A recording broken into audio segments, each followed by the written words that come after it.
Racing presents the Smart Modified Tour, powered by Pace-O-Matic.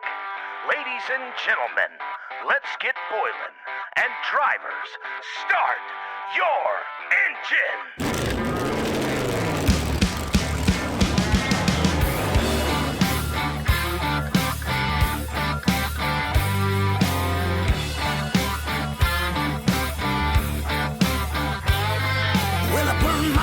On the weekend, fast as I can, and I'm mine at the finish line. You can leave me there, 'cause I'm always on the run. Well, we don't go home till the job gets done. Till the job gets done.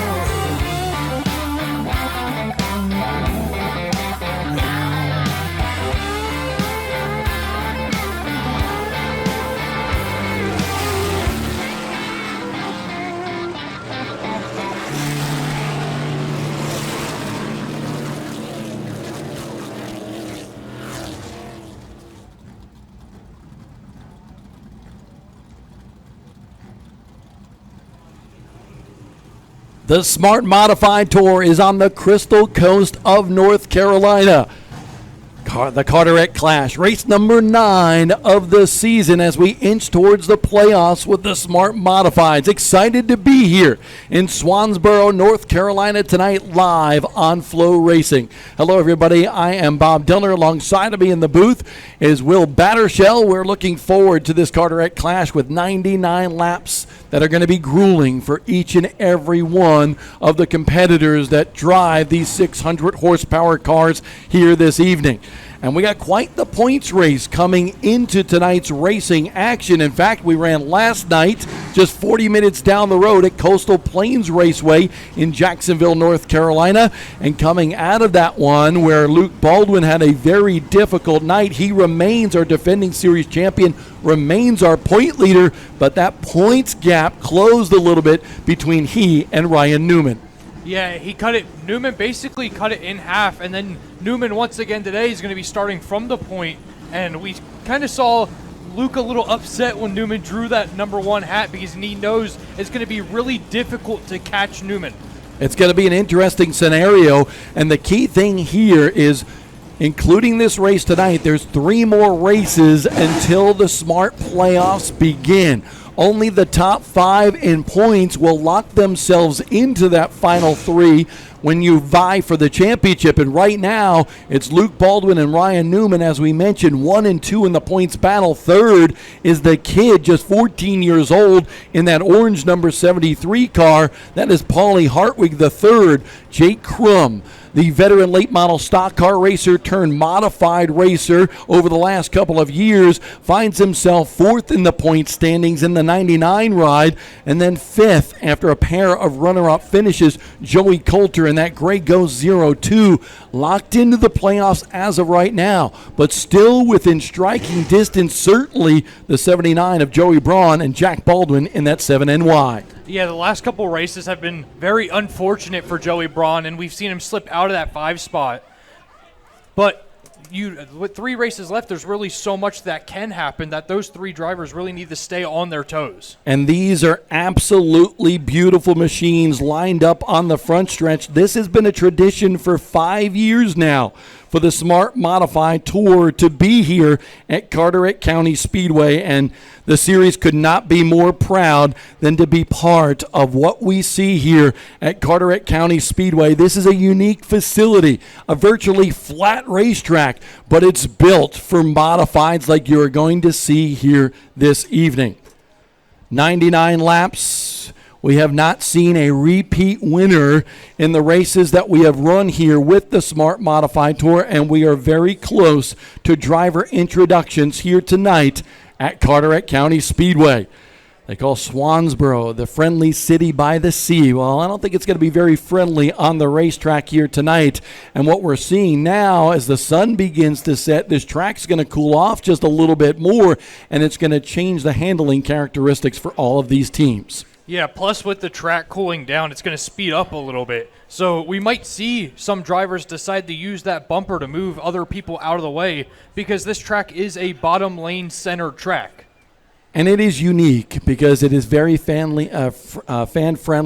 You have a restaurant right in the infield, right smack dab in the middle of the racetrack. You have a bridge in the middle of 3 and 4 where you can walk over it, even during the racing action, and get from the outside of the racetrack to inside the racetrack. So this facility, this is your home track, and you've seen these smart modifieds before here. What does it feel like being part of the broadcast here tonight? It's very surreal. I mean, during the Fan Fest, I was standing there on the front stretch and just looking up, and I used to be one of these fans sitting in the stands for 5 years straight almost. So the fact that I'm here doing this right now, I'm never been more excited. And we have some of the most decorated drivers in the history of Southern Modified Racing here tonight. Look no further than the car that is on the inside of the road that is situated at the start-finish line right now.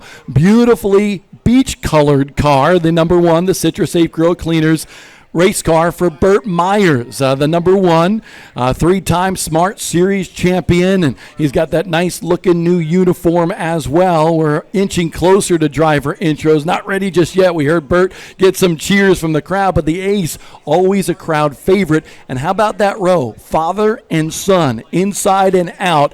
You see Burt Myers and his son, Slate Myers. That's going to be a very interesting situation and maybe a little bit of an honor for the Myers family here tonight. Yeah, it's always awesome to see them race together all year long, really. And the fact that they're starting right next to each other, it couldn't be more perfect, especially in their special paint schemes that they're in right now.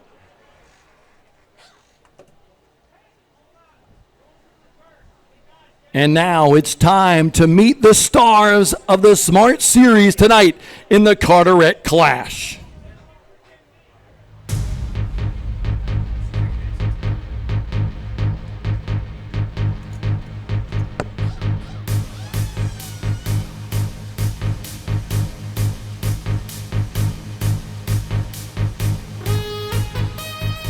Starting 21st in the number 21 machine, it's the nice guy who had a great top 10 run a couple of years ago at the King of the Modifieds event at South Boston Speedway out of Reedy Creek, North Carolina. It is Jimmy Wallace. Starting 17th, a big surprise earlier today. They had some difficulty with their primary car, went to a backup. He has finished in the runner-up spot in the last 2 races on the Smart Modified Tour in the number 02. They call it the Gray Ghost. It's Joey Coulter. Starting 16th, having himself a really good run this season. Coming into this weekend, top 10 in the point standings. Out of Lexington, North Carolina, driver the number 18, it is Daniel Yates. Starting 15th in a brightly orange-colored race car for Hillbilly Motorsports. He was a winner on Wednesday in tour-type modified competition at Riverhead Raceway in New York. 6th in points for the 79 of Joey Braun. Starting 14th here tonight in the number 33. This guy comes from the state of New Jersey, a winner at the Garden State Classic at Wall Stadium. The 33 of Junior Motorsports employee, Karsten DiGiantommaso. Starting 13th here tonight, the number 99 currently sits 4th in the series standings coming into this race. He is out of Statesville, North Carolina, and looking for his first series win. It's former late model stock car standout, Jake Crum. Starting 12th here tonight in the 7NY.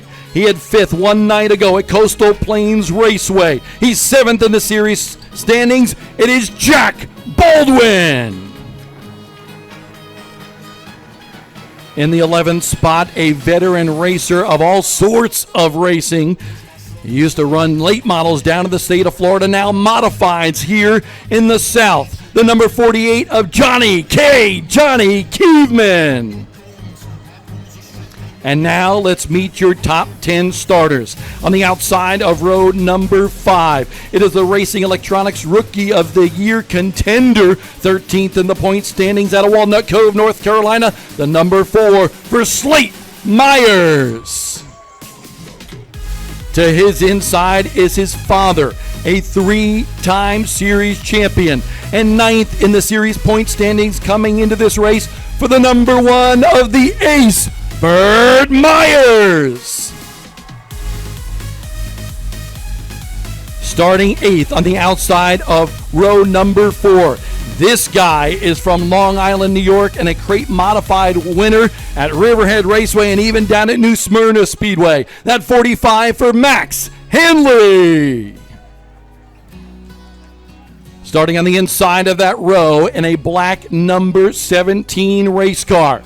First weekend he is with the PSR house car, and today he starts in the 7th spot. Put your hands together for a 3-time pole winner this year, Bryce Bailey.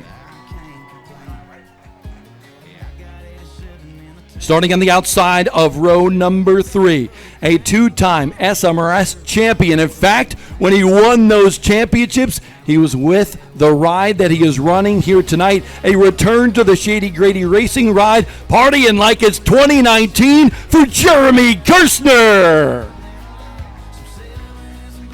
Starting 5th here tonight, he will be dropping to the tail of the field. We'll talk about that in a moment. But the winner at Hickory Motors Speedway earlier this year and 3rd in the series point standings, 14-year-old Paulie Hartwig III.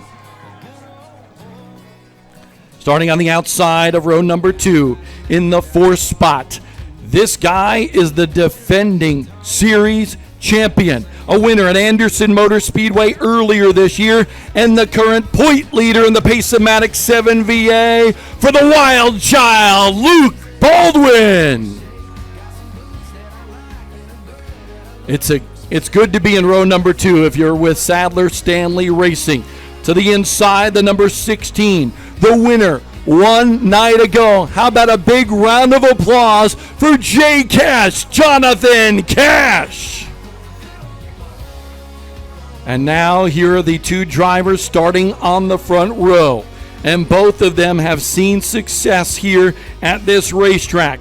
On the outside, the defending winner of this race. He's already got 1 win this year in just a handful of races. He is another one of those New Jersey speedsters, and he is bad to the bone. The 25 of Danny Bone. And we got a Daytona 500 winner on the point for this race. 2nd in points, 2 wins this year in the number 2, the Deuces. Could they be wild tonight for the Rocket Man, Ryan Newman?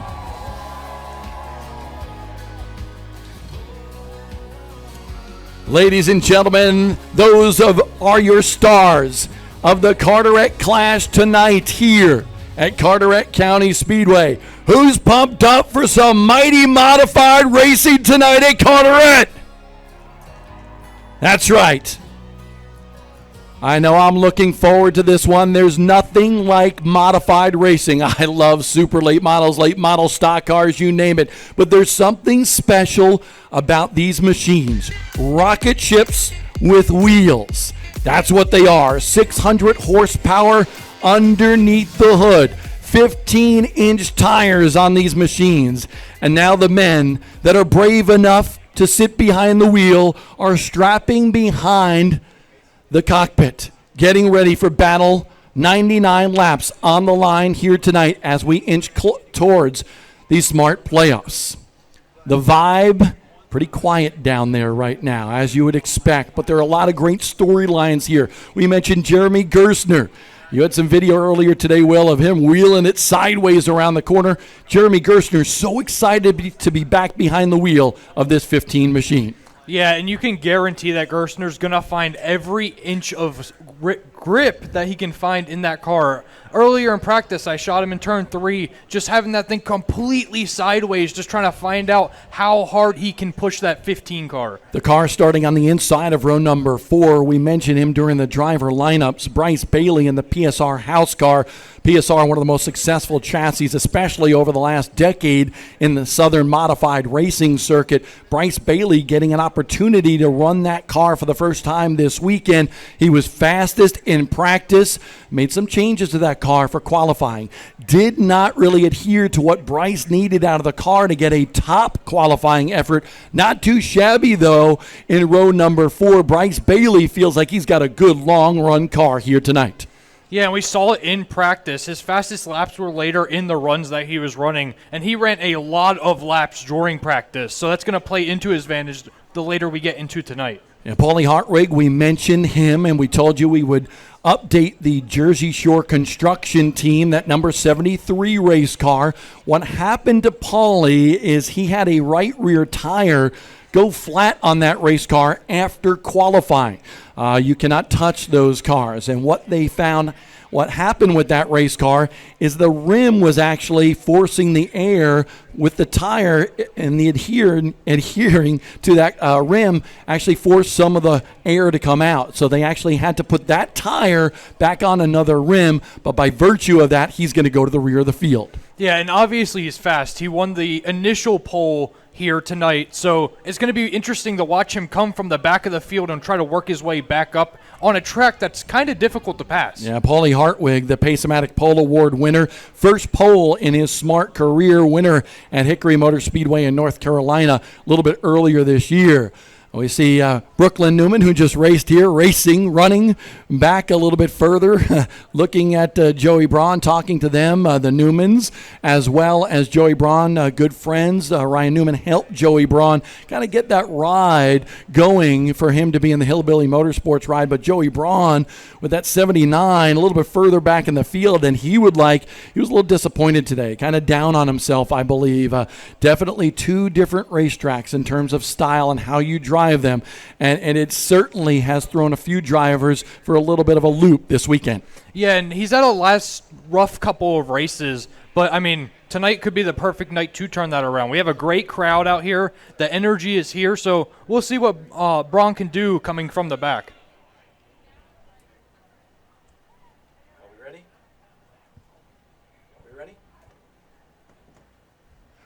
I believe it's time to give the command to fire engines.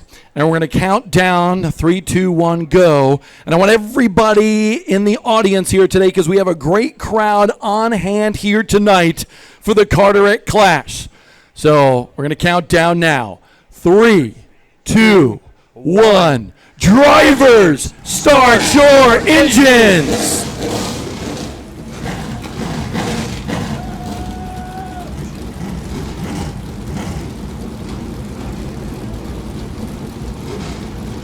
Listen to the rumble of 600 horsepower times 20 race cars come to life here at Carteret County Speedway.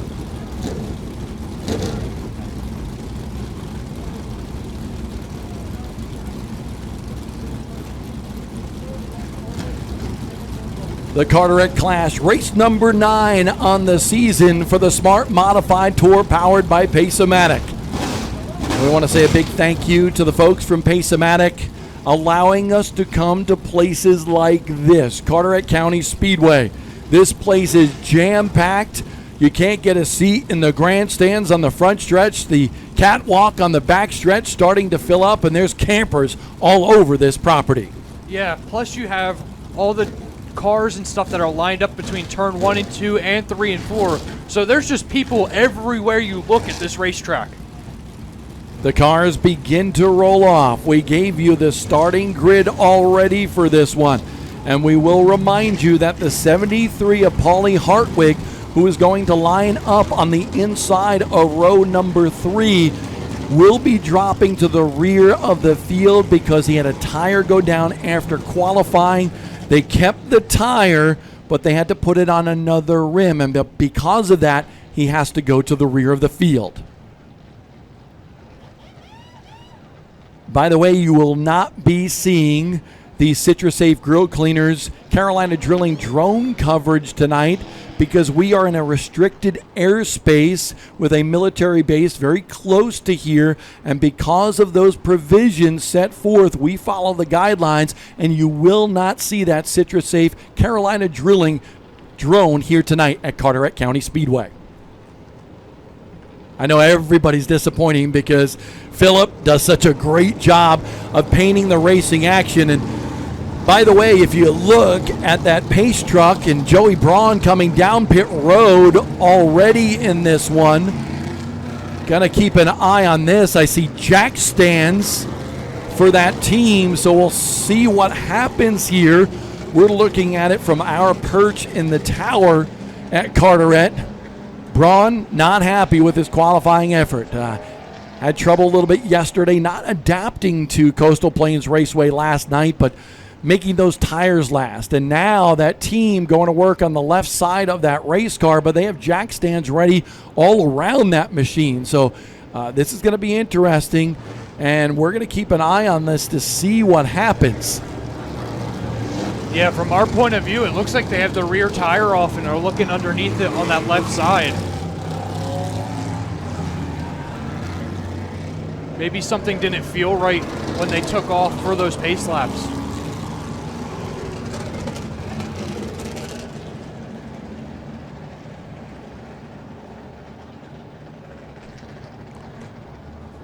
Bad break for Joey Braun. We mentioned the playoff cutoff. After this race, only 2 more to go. Right now, Joey Braun sits 6th in the standings. He had a tough night last night, not starting off well this night for the rookie, and he's 1 spot out of a playoff spot right now, with just 2 races remaining to decide that fate after this one. Yeah, he's only like 15 points back, but if he has to start this race, if this race starts and he's in the pit lane, that could be tragic for him in that playoff race. And the week started off so well for Joey Braun as well. He actually is one of those guys that comes from Riverhead Raceway in Long Island, New York.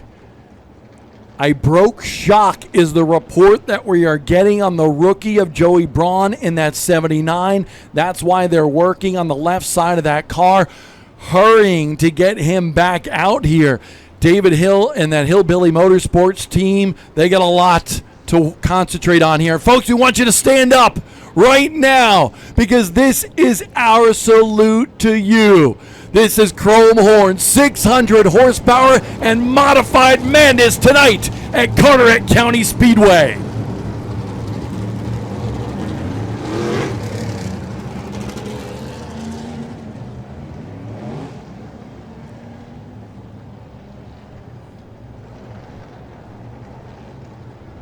Just a couple of laps away, Joey Braun back out on the racetrack.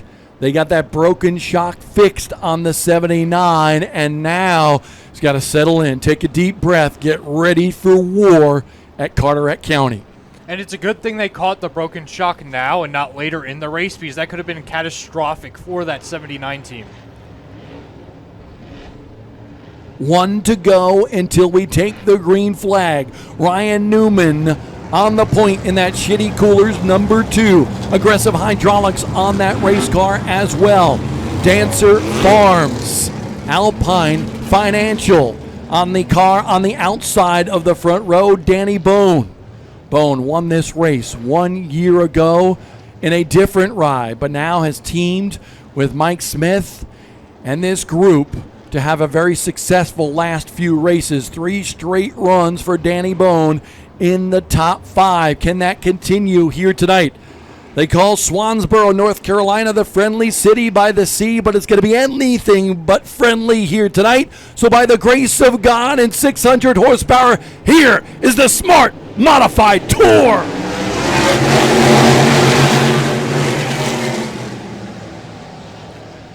Danny Bone with a little mojo on the outside. Rockets by the Rocket Man to pick up that top spot on the first lap. Newman holding down second spot, but the battle is on between a pair of teammates for that third spot.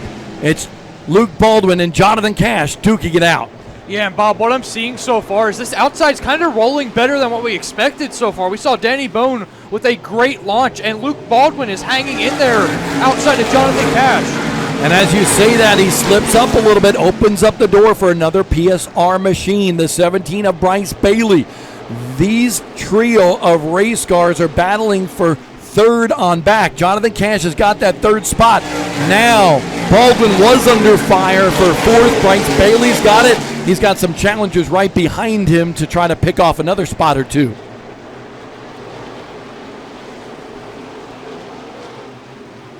Baldwin down to the bottom. Jeremy Gerstner not afraid at all. He's going to the outside in the Shady Grady Racing number 15. A little wiggle out of that car down into turn number 1.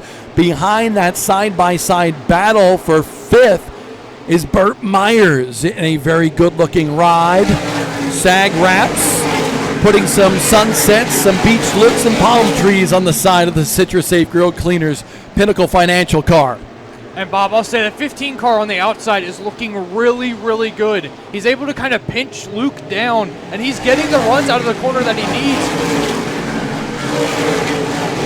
Battle starting to brew for the top spot. Newman, the last time they were in 3 and 4, kind of looked a little bit to the inside, but he's all over the back bumper of Danny Bone. The battle for the lead is on.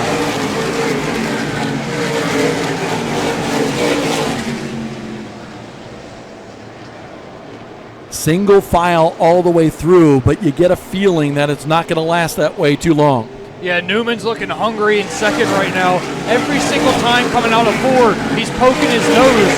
Man, we're talking about double wide now. Paulie Hartwig's looking under Jake Crum. Yeah, a little bit further back in the field. Just saw Joey Coulter moving up some spots. Paulie Hartwig. Remember, both of those cars started at the tail end of the field by virtue of a very difficult qualifying effort for Joey Coulter. And then for Paulie Hartwig, he's just moving his way through the field. But up front, we've seen some moving and shaking as well. The top 3 remain the same, but Jeremy Gerstner has moved by Luke Baldwin for that 4th spot.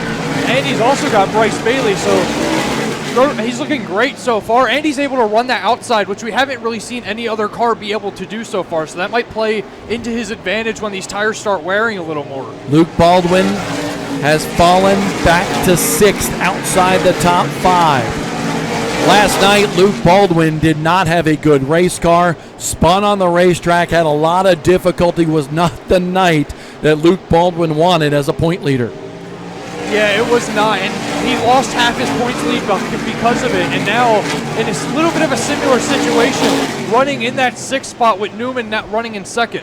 Yeah, we're going to slide back a little bit to look at Joey Coulter, because Coulter is the car on the move right now.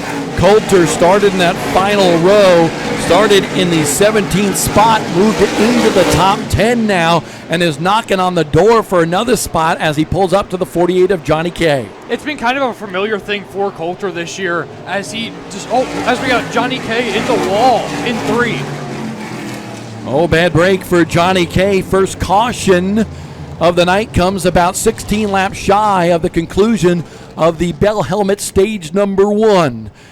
Danny Bone looking sharp so far in that blue and white number 25. He is your leader. The Shitty Coolers car for Ryan Newman is 2nd. The Pace-O-Matic machine for Jonathan Cash, last night's winner, is in 3rd. Then the Steve's Tire and Automotive 15 of Jeremy Gerstner. Welcome back, Jeremy. He's in the top 5. 5th place is Bryce Bailey in the PSR house car number 17.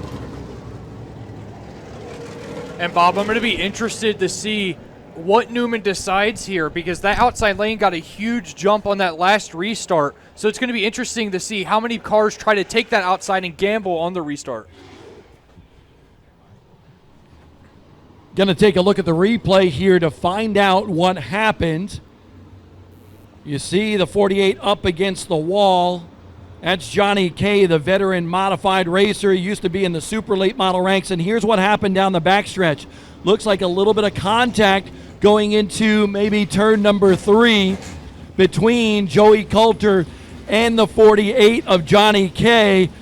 The nose was in there for Joey Coulter. How much? Hard to tell a little bit by that camera angle, but great job by the Flow Racing cameras to capture what occurred there to put Johnny K up against the wall. If we can see that one more time, we'll explain to you here in the crowd, and for folks watching at home, Johnny K, just a likable guy, hoping for a good run here tonight, but an early race incident with the 0-2 of Joey Coulter.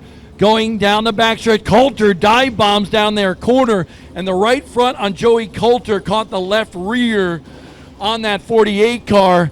Just two guys vying for the same spot. Unfortunately for Johnny K, he's up against the wall.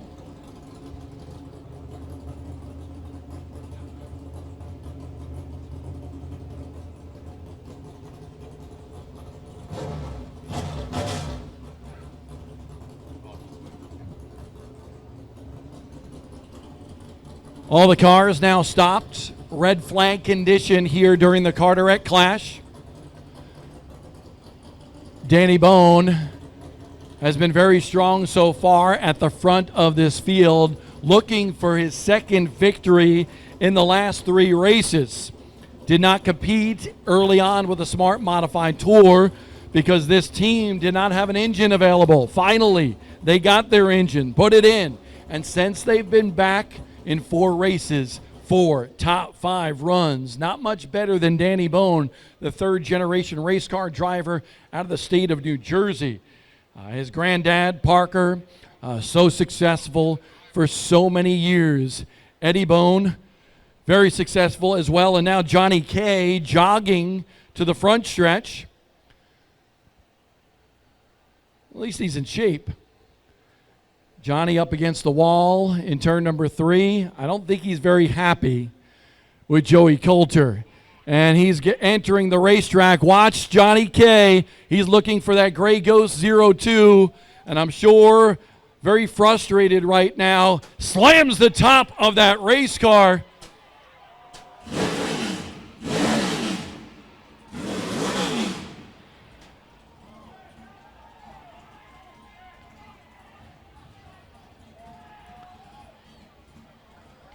Emotions for Johnny K.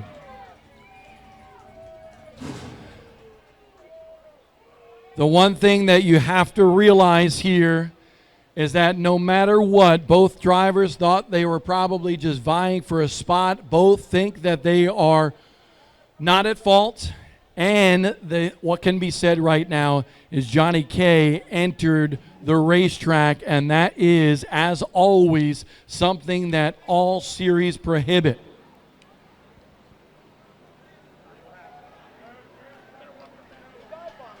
Now the question is, what happened? You see Johnny K talking to one of our Flow Racing cameras. Matthew Dillner is down there. Riding behind a guy in front of us. We're better than the guy in front of us. It's just trying to get some laps under our belt. He had no business. He didn't have position. He didn't have anything. Other than he's got 2 race cars and a pile of money to keep putting back together. Well, he may have to.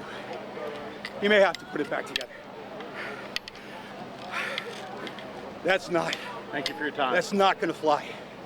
That's not going to fly. Great hustle by our live Flow Racing camera to get down there and hear what Johnny K had to say. I think he's probably telling him he's number 1 right now.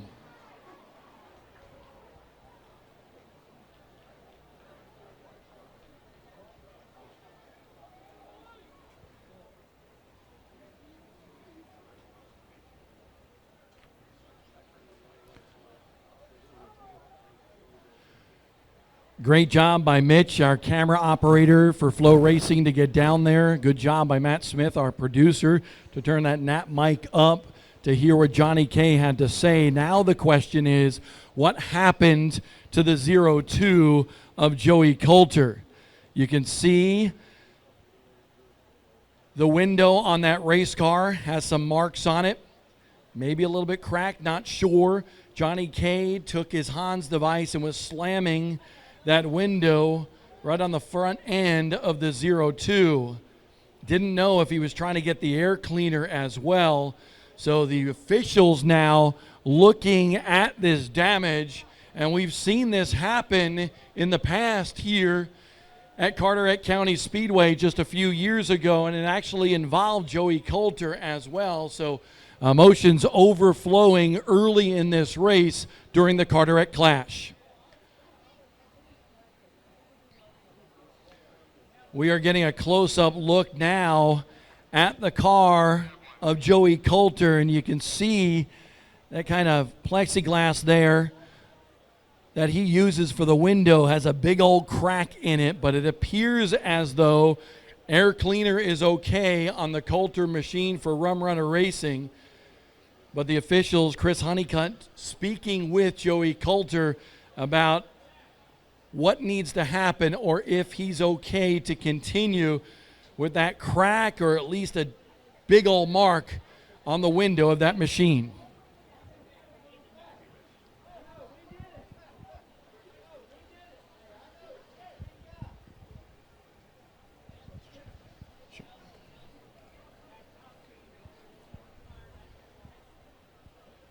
So as officials talk to the 0-2 machine that's going on right now near the Victory Lane area, you see several people down there, some of them from the team for Joey Coulter. Some of the Citrus Safe team is down there as well. I see Jason Myers down there, officials talking to some of the teams to address the situation. But we want to take a look at this replay once again to see what happened.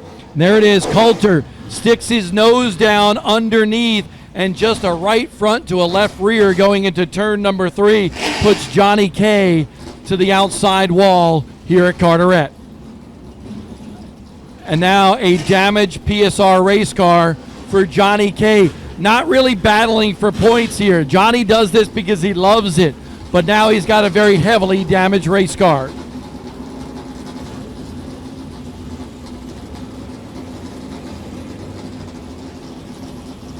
That one, hard to tell whether that is a rear clip or not, because if it's kind of behind, it depends on how much it pushed over that left rear rail, and that's what that team is going to be looking at right now. And that is indeed a lot of damage right there as we get a closer look on Johnny Kievman's number 48. Unfortunate break for the veteran race car driver. Nice work by the Flow Racing team here to provide us with all the coverage of that incident and then what happened when Johnny K ran out to the racetrack to address his concerns with a Hans device beating on the 0-2 of Joey Coulter.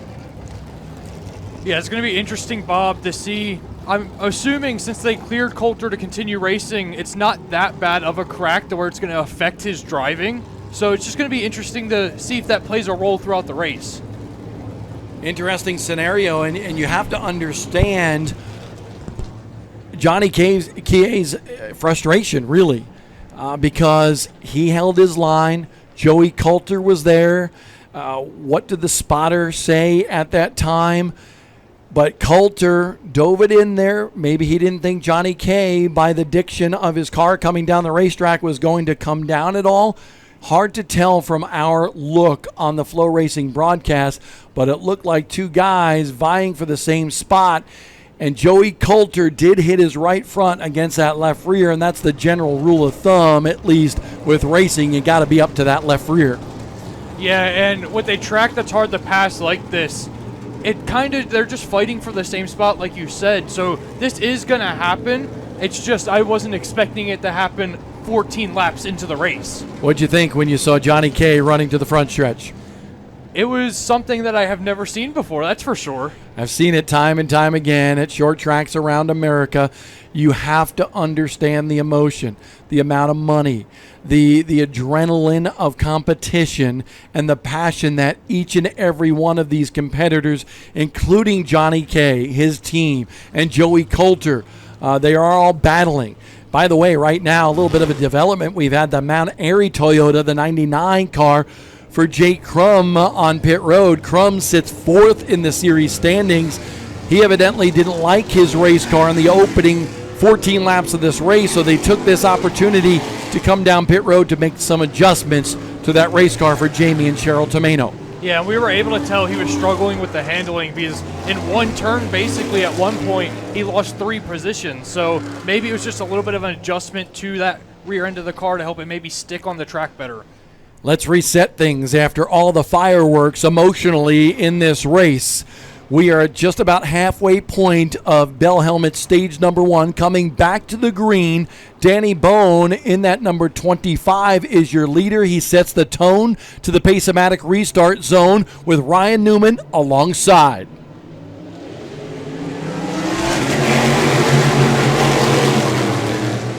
Bone grabs the top spot. Newman says, maybe I'm not done. No, I'll file into second.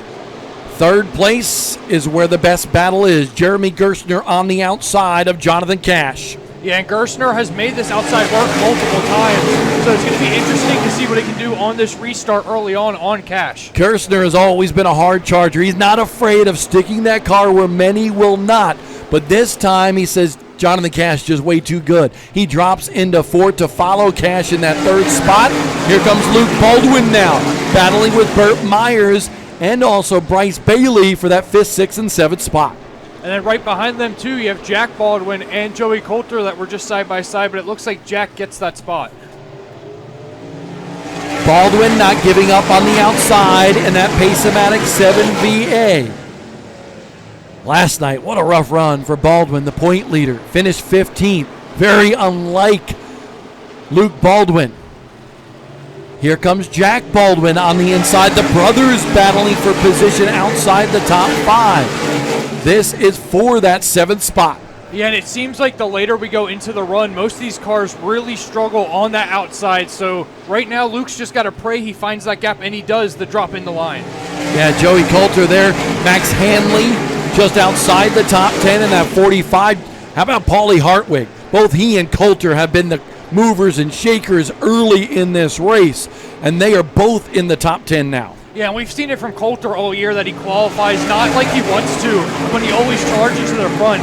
But Paulie Hartwig has been surgical, just finding his way past these drivers to get back to the front, because we know his car is fast. So what you're saying is Paulie Hartwig is a 14-year-old surgeon in the Smart Modified Tour. Absolutely.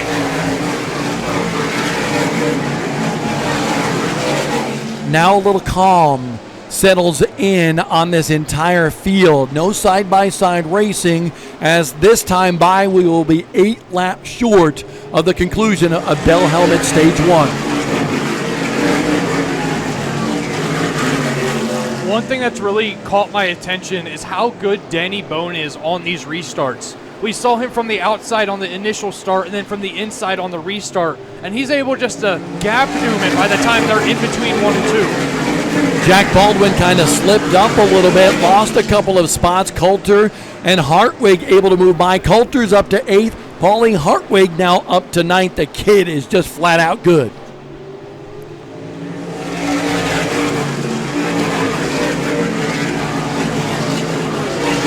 Battle starting to brew right in front of that Coulter-Hartwig area. Burt Myers goes by Bryce Bailey for 5th. So Burt Myers, who has struggled a little bit as of late. Nice to see the CitraSafe Grill Cleaners Pinnacle Financial Machine having himself a good run. He's now in the top 5. Yeah, and it looks like Bryce Bailey's struggling a little bit, but it was a good move by him to give Burt Myers that position before they got into the turn so that he didn't get freight trained by the cars behind him. We'll move back ahead a little bit of that Burt Myers-Bryce Bailey area to the top 4 on the racetrack. Danny Bone with about a 2-car length, 3-car length lead over Ryan Newman. Jonathan Cash lurks back there as well, but Jeremy Gerstner is the guy that I've been keeping an eye on, because he is just waiting for one mistake out of Jonathan Cash, and he will pounce for that 3rd spot. Yeah, one slight slip up, whether it's entering or exiting the turn, Gerstner is right there to just slide into that position. Danny Bone was in the top 3 at the end of the Bell Helmet Stage 1 last night. Now 1 lap to go until we get to that end of the stage. It's Bone, Newman, and Cash. Speaking of Cash, all 3 of these guys finishing in the top 3 will get a little extra cash as well as some bonus points.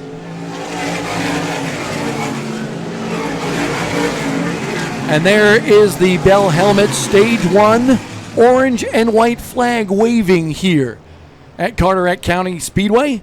That concludes Bell Helmet Stage 1. Danny Bone is the winner. Second place is Ryan Newman and Jonathan Cash in that third spot. Don't worry, we got plenty of racing action still to go here to decide who's going to get that Bankers Life Smarty Trophy at the end of this one. But as I mentioned, for everybody in the crowd, with all the noise going on during green flag racing action, the top three at the end of this stage, they get a little extra cash as well as some bonus points that go towards that ever-important championship equation. And how the championship works here is with 3 races to go in the season after Dominion Raceway in Spotsylvania, Virginia, the top 5 point go-getters will lock themselves into the playoffs for 3 races. Usually what happens is the top guys, basically one car is going to be eliminated with each of the first 2 races of the playoffs. But if the gentleman that actually is maybe 5th or 4th in points, if he wins, he moves to the finale and will battle for the championship. 3 drivers will settle the score for the title at North Wilkesboro Speedway in North Carolina mid-October. Yeah, for those final 3 races, like you just said, it's all gloves off. And when we get to North Wilkesboro Speedway in mid-October, it's not only about the Smart Modified Tour, but it's also about the ZMAX Cars Tour as well. We have a very special guest in the booth with us right now, making his way just up the road a little bit, still along the coast. Last night was in Florence Motor Speedway in South Carolina. Now comes up to Carteret County Speedway. Nice to have you, James Pikes, with us tonight for the Smart Modified Tour event. Well, thank you, Bob. Appreciate the warm introduction, and thanks for having me up here. It's great. I mean, modified racing, we love all sorts of racing, but this is something special here tonight. No, it's a point I make to a lot of people, and I feel like I'm in a unique spot because I see a lot of late models and modifieds combined more than most between my work at Bowman Gray Stadium and then the Cars Tour. And I feel like there's this misconception that you almost either have to be in one camp or the other. You have to be all late models, you have to be all modified, you can't cross over. I say that's all hogwash. Why not love both of them? So when the opportunity came up here and when I could tell that the schedules would line up to where I could come see this and I wouldn't be working anything else, this is a no-brainer. I love watching smart racing when I can. Usually it's on Flow Racing. Usually it's the replays of the broadcast. But if there's an opportunity to come see it live, I love mods just as much as I do late models. So this was, come see Carteret, come see the Smart Modified Tour presented by Pace-O-Matic. Hey, and last night we got off the air with our race at Coastal Plains Raceway, tuned right into Flow Racing. And the unique thing is, if you have 2 races at the same time, you can watch both of them with the unique double look that Flow Racing has. But just a great show last night at Florence. Dale Jr., of course, was there. But it's not just about Dale Jr., it's about some great racing that we saw with both the pro late models and the late model stock cars. Keelan Harvick got the victory, his second of the season out east, to back up the win he got in the Spears Cars Tour West last week at Colorado National. Won the pro late model race. Then we had a fabulous battle between Landon Lewis and Connor Hall in the late model stock cars. Those two separated by 1 point with 3 races to go in the title fight. And the best part, Bob, is that you and I are going to get to see how that fight gets crowned at the end of the season in person, because Smart and the Cars Tour are running the season finale together at North Wilkesboro. It's one of the most spectacular events of the year at one of the finest, most historic facilities in all of America. We had a lot of fun there last year. I'm looking forward to going back to North Wilkesboro. When you put the Smart Mods and the ZMAX Cars Tour together, it's just something special about that type of event. And you get so many great people that come in from the community. I remember sitting in the media center last year, and Derek Pertisiglio was on pit road for the Smart race, and he pulled out some crazy report about, I want to say it was like Jamie Tomato's uncle or something, just because he has the connection. Yeah. And I just sat back and listened because I was like, how many people really have that depth of knowledge? But how neat is it to see those communities cross over, right? We don't get that many opportunities to do it because we're busy with our own schedules. So crossover events like that, I really genuinely do relish just as a race fan. I think it's so important for what we do to just take a moment to enjoy what we do and just go be a fan every once in a while, which is why I'll be in the stands in Darlington tomorrow night. And that's why you're here tonight as well. 1 lap to go. I want to know, because you're the Bowman Gray guy for all the NASCAR coverage at Flow Racing. You got Burt Myers out there having a pretty good run. What's your thoughts on Burt so far? 10th to 5th looked really good in that first stage. I think between the Bowman Gray contingent, he and Danny Bone look the strongest. I just want to see. I feel like the top 5 are sort of holding their cards a little bit. I think we've got a little bit more that they're going to showcase before we find the checkered flag here tonight. I believe you are right. James Pike from Flow Racing with us here tonight. Appreciate you for stopping in during this Bell Helmet Stage 1 break, and we're ready to get back to green flag racing here as Danny Bone is still in control of this race in the 25 machine. The 2 of Ryan Newman, the Rocket Man, still right there in second.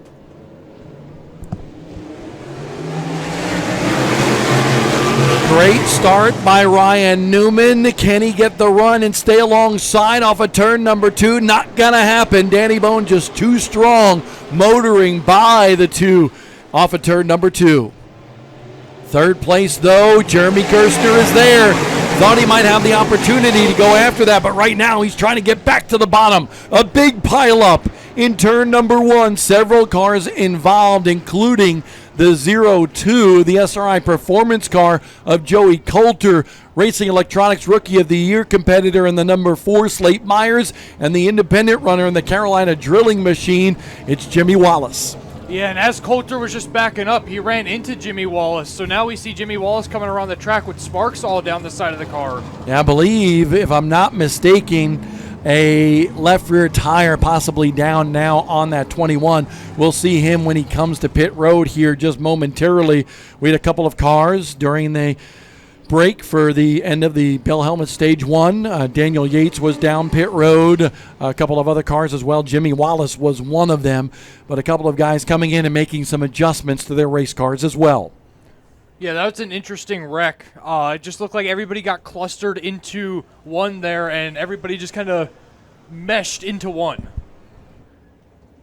It's good to see that almost everybody continued. It does not look like Jimmy Wallace has came back around, so he may be on the backstretch where we cannot see right now. So Joey Coulter, it goes from bad to worse for him. He's back at the back of the field. Let's take a look at this going into turn number 1. And it looked like Coulter got into, hard to tell what car that was, maybe Jack Baldwin going into the corner. Let's take a look at it one more time. We'll back it up just a little bit more.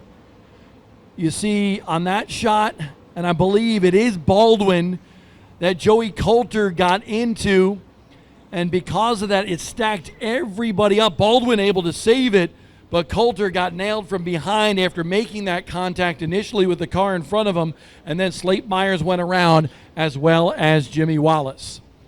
Great job again. We'll take a quick break here on Flow Racing. We'll come back with more racing for the Smart Modified Tour powered by Pace-O-Matic.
September 13th, we're love to see you.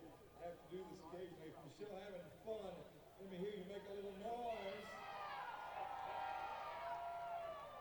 That sounds like somebody's having fun. That's a good thing. Just wanted to step in here very quickly during the red flag and say thank you so much for coming out. We still got 2 more races after this one, so don't go anywhere. We got 5 more racing. And we got the mid-stops coming up as well. So lots of racing still to come here at Bobby Watson's Carteret Speedway. While we've got a moment of silence, drivers, when your racing is completely done for the evening, we appreciate it if you turn in those transponders. Turn in your transponders when your racing is done. We appreciate it very much. Welcome back to Carteret County Speedway live on Flow Racing. Jimmy Wallace's machine with some left rear damage. Joey Coulter backing up into him as Joey Coulter was trying to get out of that melee in turn number 1. So Jimmy Wallace with some difficulty. Want to give a shout out, though, to Max Hanley, the Long Islander.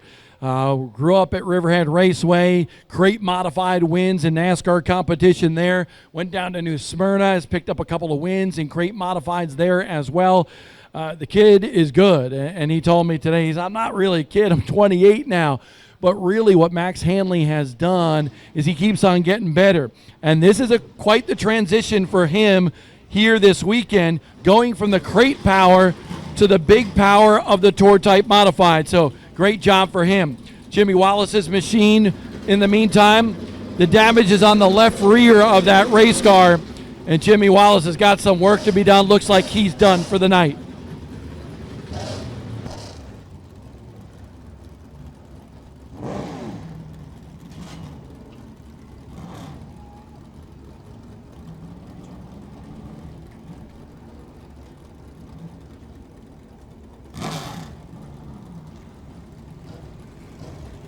Had to get Jimmy Wallace's machine off the racetrack. Now the car is circulating around this beautiful facility.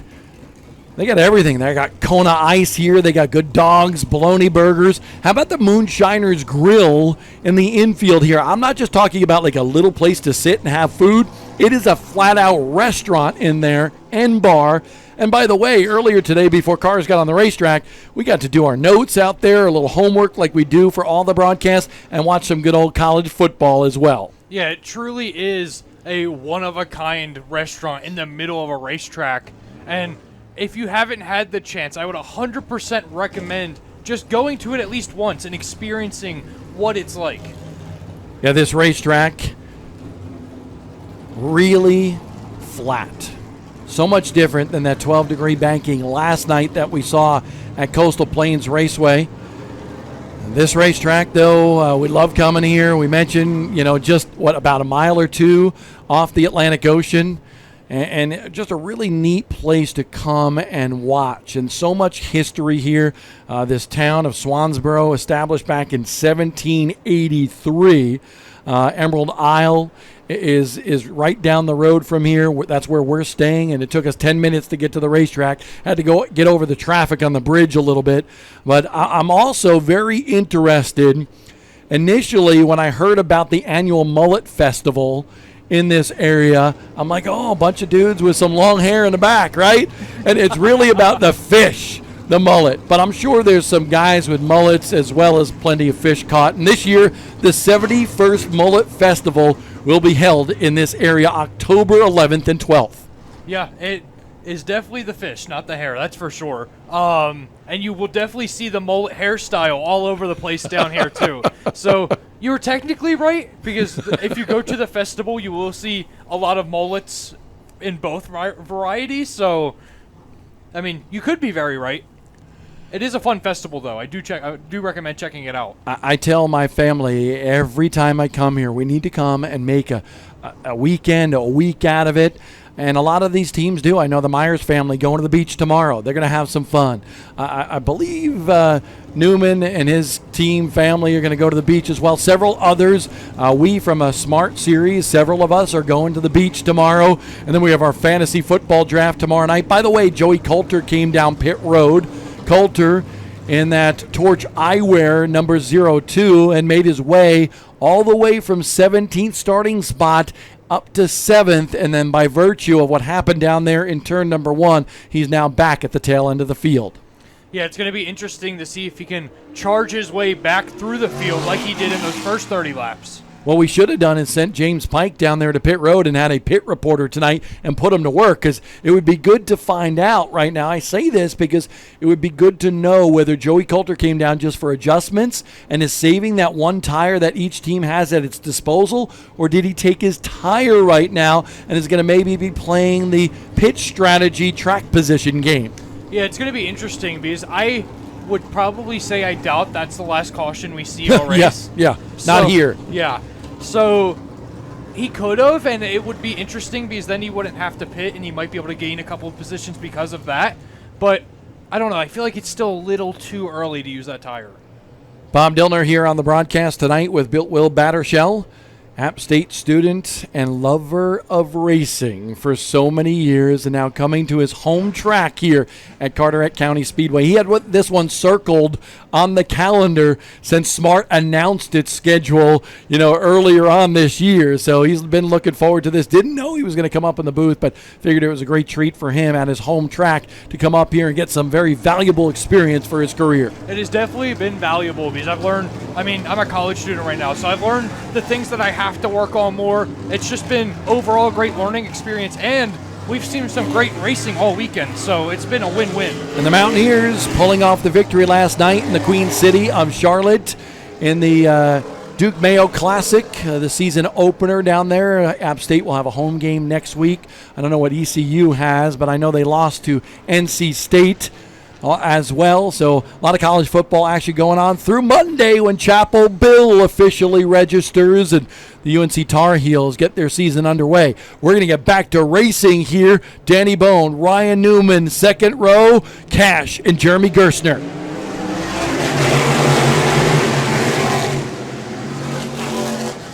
Cash kind of gives the right rear to the 15 to keep him at bay. Newman tried his run, and Danny Bone again. It went to no avail. Gerstner and Myers side by side. The battle is on for fourth on back. 4 rows side by side racing. Burt Myers gets the spot on Jeremy Gerstner, so Burt Myers continues his march to the front. Look at that bold move. Gerstner sideways from the front bumper of Bryce Bailey. And look at who's trying to take advantage of it. Luke Baldwin on the outside. Yeah, Gerstner stuck it in there in the middle of turn 2 Yellow flag is out. I thought there might be some victims of that crazy racing going on. So we're trying to confirm exactly what's going on here. It's interesting because Joey Braun pulled into the pits immediately when that caution came out. So maybe he received a little bit of a damage when all that checking up happened when Gerstner kind of lost it in the middle of the turn.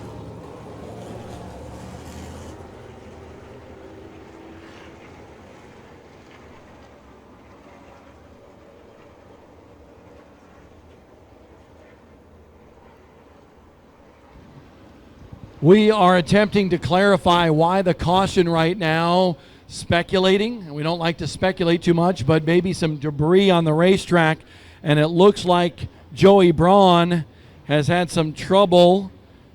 They're looking at the front end of that machine, so maybe something being put down on the racetrack. We see several officials out there taking a look at things right now.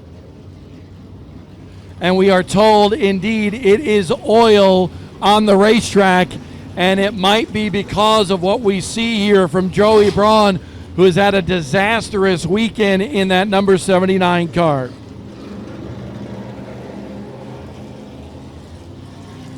Joey Braun came into the weekend 5th in the series point standings. That's significant because the top 5 locked themselves into the playoff with 3 races to go. And right now, he is moving his wheel back and forth like maybe power steering or something like that, but the report initially from smart officials is oil. But it could be another form of fluid. You see Joey kind of moving that wheel back and forth, and they're looking right there where you would see the rack on the front end of that race car. So apparently, indeed, or maybe,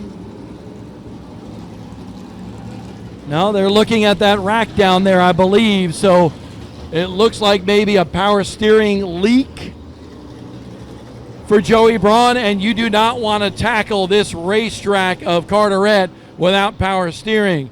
Max Hanley, the number 45 car, now on the front stretch here. And Chris Honeycutt, one of our series officials, is looking at the tail end of that race car as well for possible fluid. There is Gadget, the lead tech official for the Smart Series. We call him Inspector Gadget. I believe he just got the thumbs up on the 45, and I don't see a trail of fluid from the back end of that race car. But they continue to work on the 79 of the Racing Electronics Rookie of the Year contender, Joey Braun, and meanwhile, everybody coming down pit road. It's time, 33 laps in. Everybody says, let's take that right rear tire, and we'll go the rest of the distance. So that's what you're seeing. All these teams, pit strategy, very important in the outcome of this race. And these teams right now say, let's come down pit road, change that right rear tire, and then see what we got. Of course, with that change of the right rear tire comes some other chassis adjustments as well. But the key thing to think about here, we just got that clarified, red flag, so this is not the time when teams are at least at this juncture coming down pit road. So red flag on the racetrack because of the oil or the fluid that has been put down, and now the cleanup. You can see a little fluid where Hanley stopped on the racetrack, possible from our Flow Racing cameras. Danny Bone has been the race dominator. He's in that blue and white number 25 car. But we will get a clarification as to how much fluid has been put down on the racetrack by Smart Series officials.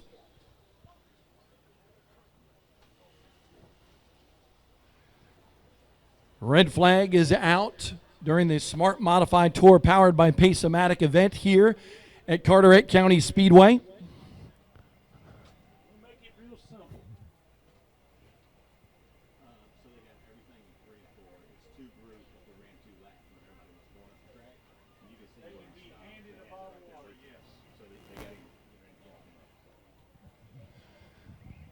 We were just given the report by Smart Series officials that it was indeed Max Hanley's machine putting fluid down. The fluid was really put down in turns 3 and 4, and we are told that it was in both grooves, the lower and the upper groove. So unfortunately, the track safety team now going to work. That'll allow us to take a quick break here on Flow Racing, and we'll come back once we get this cleaned up here. We got a lot of racing still left in the Carteret Clash.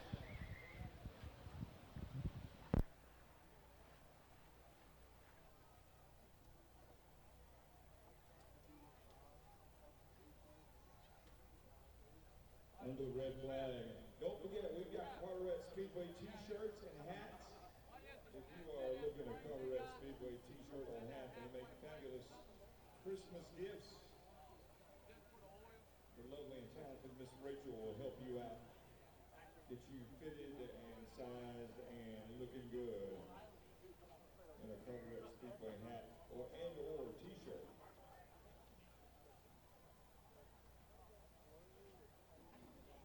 Huge thank you to all the sponsors that are responsible for tonight's Islander Hotel and Resort Carteret Clash presented by Milan Equipment Rentals, Moore's Old Time Barbecue Chicken and Seafood, Moorhead Motor Company Tire Pros, John the Greek Restaurant, Adams Beverage, New River Harley Davidson, and Clark Co Construction. Stick close to our website, CarteretSpeedway.com, or Carteret Speedway on Facebook for the latest information. Rare Breed is going to be here 1 week from tonight. That is a Christian concert. Great for young people. It's going to be a lot of fun. The music's great. The energy's great. It's all about biblical teachings and having fun. Rare Breed 1 week from tonight at Carteret Speedway. And then 2 weeks from tonight, we're back to racing. It's Madhouse at the beach. We're going to get a visit from a lot of the folks from Bowman Gray Stadium, the Madhouse, along with the Grand National Super Series. That'll be 2 weeks from tonight on Saturday night, September 13th.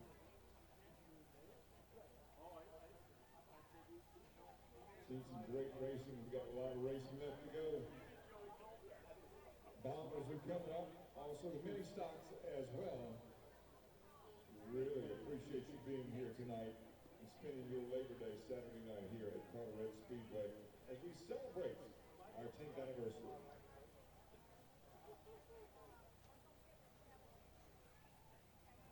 Flow Racing will be back in just a minute to update you and get you ready for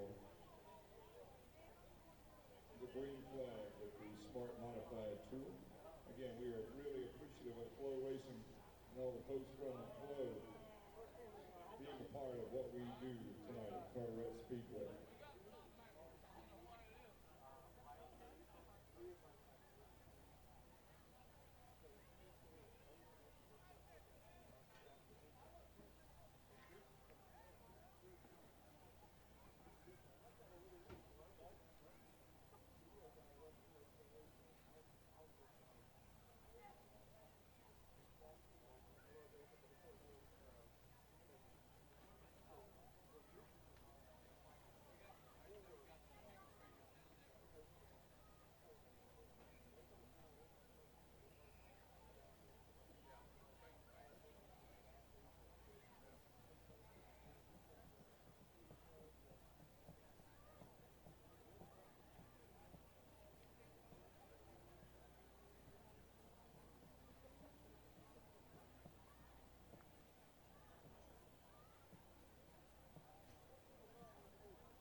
Hey, this is Kyle Larson, and you're watching the best pavement, dirt, and drag racing, all live on Flow Racing. You have great racing on the track, you have great crowds. 400 race cars.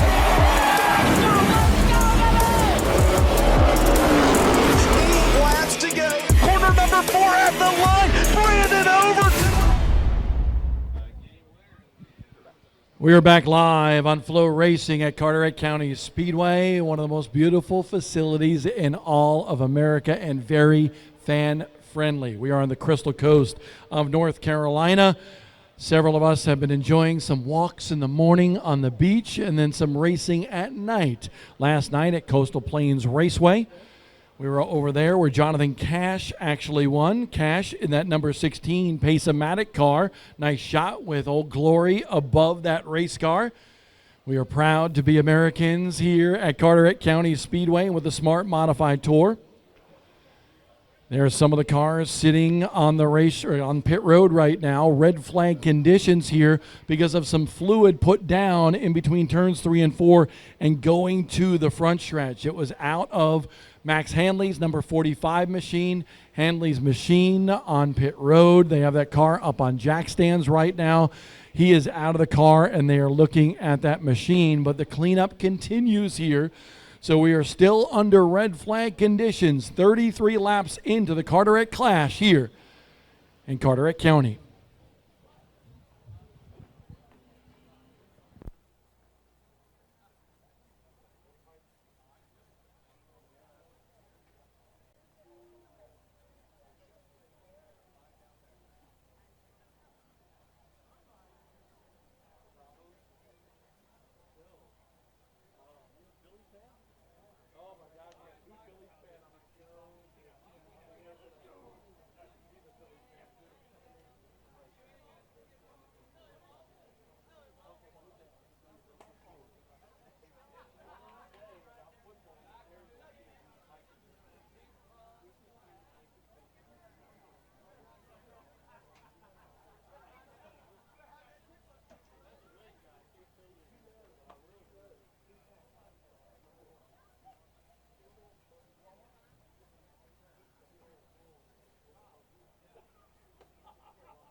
Scotty Bedford picked up the win in the Legends division.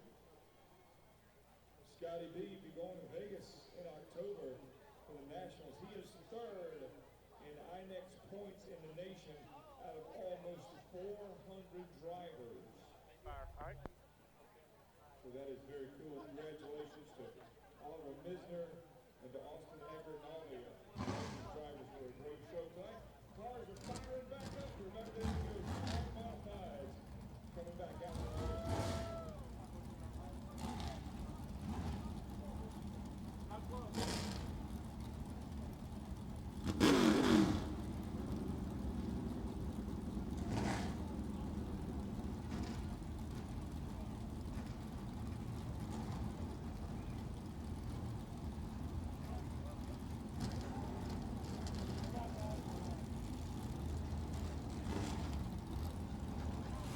Welcome back to Carteret County Speedway. The red has been lifted.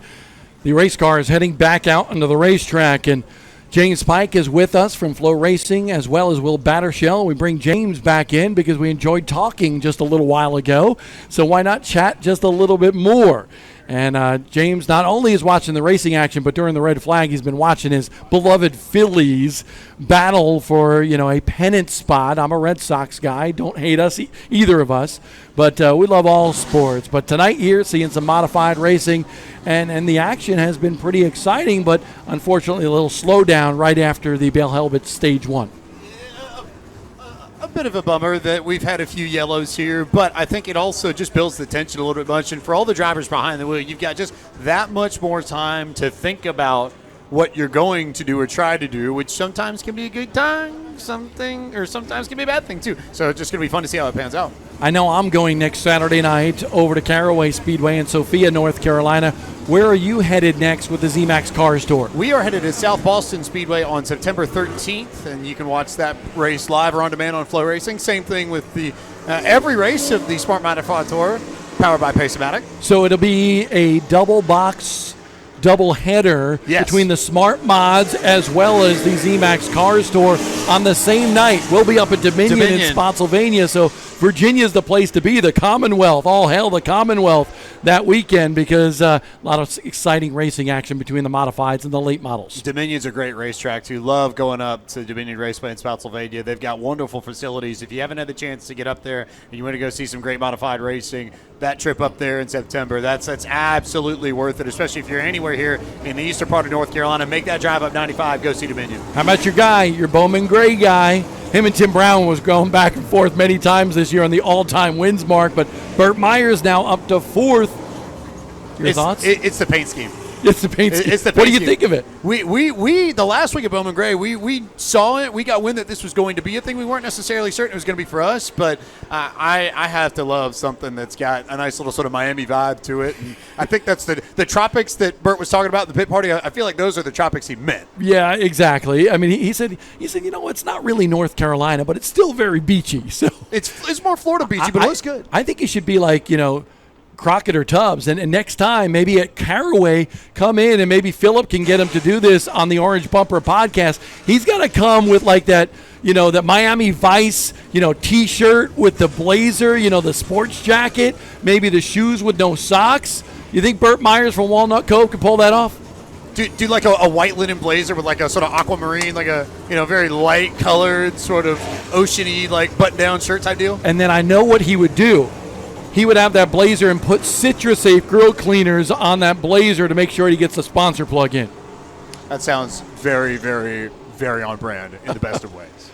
So Carteret County Speedway tonight, we're going to, I'm going to Caraway next week, and then both of us to Virginia, and then the season really getting closer to a close. You talked about that great points battle, with the Cars Tour, and Landon Lewis, another big win. That kid is just, he had that one hiccup, I believe, at Caraway.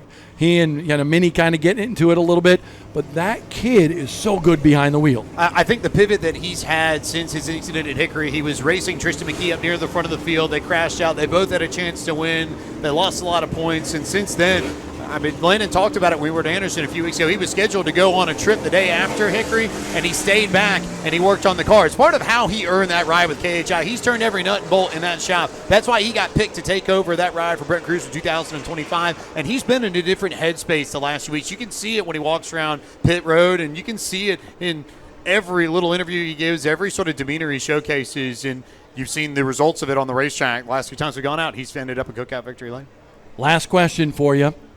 Going to put you on the spot a little bit. Who's your pick for the win here? Bone in the end, but it'll be close. Okay. It'll be close. Still got plenty of time. Still got one tire to take. So James Pike, we appreciate you from Flow Racing coming on the broadcast here tonight. Will Battershell with me in the booth at Carteret County Speedway.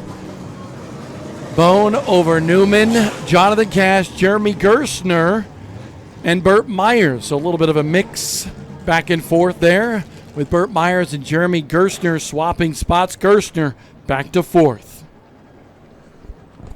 It's going to be interesting here, Bob, to see how much of that speedy dry is going to affect that entry and exit through 3 and 4, because the cards have already been kind of sliding out of 4. So now that speedy dry is there, it's going to be interesting to see if they have that grip to get the power down through the middle of the corner. There'll be plenty of grip for some of the smart teams and us tomorrow on the sand of the Crystal Coast. By the way, did you know one of the beaches in this area was the focal point for a Nicholas Sparks novel, The Guardian? I did not. See, I love giving you those nuggets, even about your own area that you don't know. Yeah, you never don't surprise me with some of the fun facts that you can find. Thank you. Thank you. I think that was a compliment. It was. It was. I was trying to figure out how to word it to make it sound more nice. So the fluid that was put down by Max Hanley's car in turns 3 and 4 has been cleaned up. Now we're getting ready to go back to green. Working in the speedy dry a little bit down there is what is going on, but we have been just told 1 to go now, and we'll go back to racing here with Bone, Newman, Cash, Gerstner, Myers, your top 5, and then lurking outside the top 5, Luke Baldwin, Bryce Bailey, Paulie Hartwig, Jack Baldwin, Karsten John Tomaso. Still plenty of time for storylines to develop here at Carteret County. And I'm still watching Hartwig as he still continues to work his way up. We haven't had many green flag laps since the end of the stage, so he hasn't been able to move up too much. But when we were green, he is bad fast. Hush Puppy, get ready to wave the green flag. Coming off of turn number 4, it's Bone on the gas first.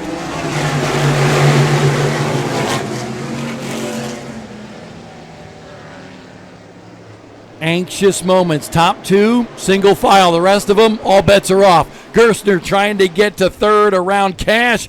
Is able to do it, and then Cash gets into Gerstner. Somehow, Gerstner saved it. And somehow the rest of the field behind him saved it. Just impressive by everybody to have their head on the swivel and not have a massive pile up there out of 4. Oh, Nelly. Incredible driving by some of the best in modified racing in America. Side-by-side battle is Jack Baldwin on the outside of Bryce Bailey. Those two are friends. It's a battle just outside the top 5 for the 7th spot. Baldwin trying to hold on, can't. Bailey gets it, and that opens up the door. That's what the problem is. You get trapped on the outside, and now Paulie Hartwig going around Jack Baldwin as well. Yeah, it almost reminds me of like a... Ooh, big belt to the back bumper from Baldwin to Hartwig. Like you were mentioning, it kind of reminds me of a Martinsville in a way, to where if you get caught on the outside, it's just a freight train on the inside that's going to run by you. And what we saw last night at Coastal Plains is a wide sweeping racetrack. This is a narrow tunnel effect flat racetrack. So altogether a different ball game for these modifieds tonight. Yeah, tonight it's bottom lane or nothing pretty much, unless you can make it work by a miracle somehow. But as we can see, everybody's just ripping the bottom right now. Closing in on the halfway point. Next time by, it'll be 40 laps complete. Everybody in the top 10 10, and throughout the field, single file. I think a rash of cautions and red flags have settled everybody's nerves just a little bit.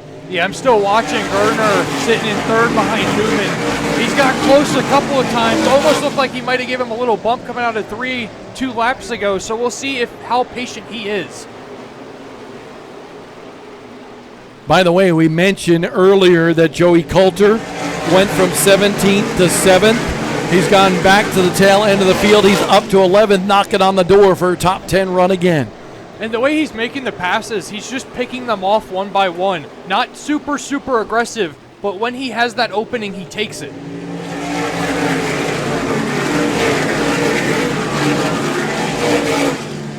I really think the car that's going to be a mover and shaker here before too long is that 15 car running in the 3rd spot right now, Jeremy Gerstner. He is starting to pull to the back bumper of the Montrose Boulders machine for Ryan Newman. So Shady Grady Racing having a good time with their new but old driver, Jeremy Gerstner. They ran together at the end of the 20-teens, won a couple of championships together in the SMRS series, a handful of races. Now they're back together with Bryce Bailey leaving that ride, and Jeremy Gerstner having himself a run. Talking about Bryce Bailey, he just got sent to the outside by Yates heading into 2, and now Yates is still underneath them. And that's a tight line behind Yates, so there's a chance Bailey loses a lot of positions here. Yeah, Daniel Yates and a bunch of cars stacked up behind him going to try to freight train Bryce Bailey. Yates, top 10 run to start the season, but nary a top 10 since that, so he's hoping for a turnaround here during the Smart Beach trip. And just like that, Bailey's now down 3 positions, about to be 4 coming out at 2 in 1 lap. Hard to keep an eye on what's going to happen next year. Bailey finally gets down in line. Nope, gets a little nudge by Jake Crum. Crum now a little tap to the back bumper, moves Bryce Bailey. Bailey locks him up in turn number 1 and stops before he hits the tire barrier up against the wall. Yeah, Jake Crum probably was not very happy about Bailey stuffing it into 4 and cutting him off. And until we see the replay, we can't really tell what happened, but it definitely did look like that Crum got into the back of him entering 1.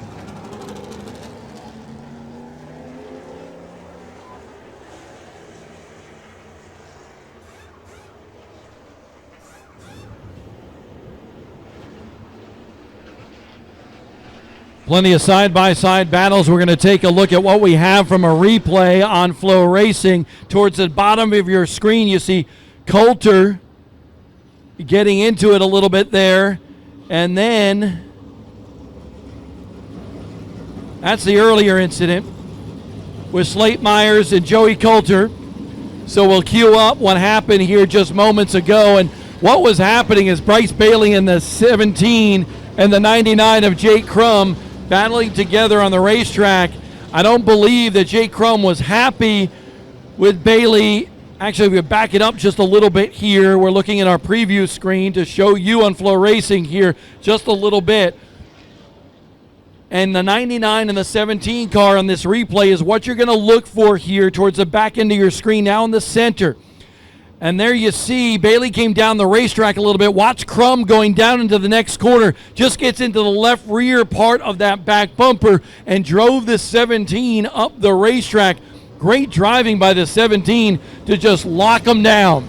Under caution, you can come down pit road right now and take your tires. Interesting strategy. We don't normally see this here with the Smart Modified Tour, with several guys coming down pit road, but others electing to stay out. Among the drivers on pit road right now, the Pace-O-Matic 70VA. For your point leader, Luke Baldwin. His brother in the white 7NY, Karsten D. John Tomaso.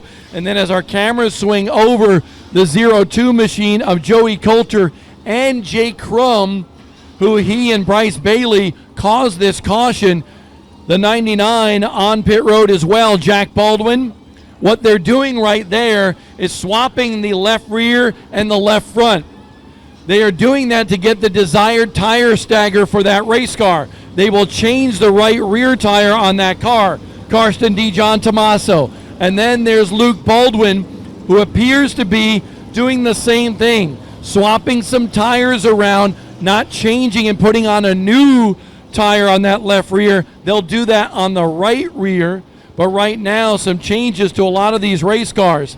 The Bilstein SRI Performance 02, you see some damage on the right rear of that race car, but he too, you can see a brand new tire on the right rear for the 02 of Joey Coulter, who finds himself fifth in the point standings coming into tonight's racing action. So a flurry of activity down there. Karsten John Tomaso, another one of those cars. Karsten led a bunch of laps last night in only his third start with the Smart Modified Tour last night at Coastal Plains.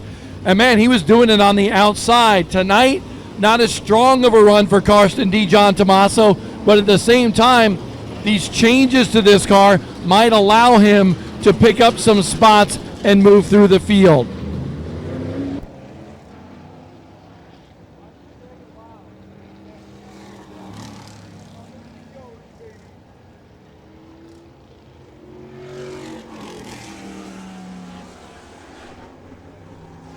So let's paint the scenario for everybody watching this race, the Carteret Clash for the Smart Modified Tour. What we just saw was unusual. Usually we see the whole field come down pit road for that tire. We saw some guys a little bit further back in the top 10 come down pit road. Others stayed out, and now this is what we love as a race fan. We're going to see comers and goers. Let's see how much that fresh rubber is going to mean for all the people that stopped. And the lead car in that particular group is the Pace-O-Matic 7 VA for Luke Baldwin.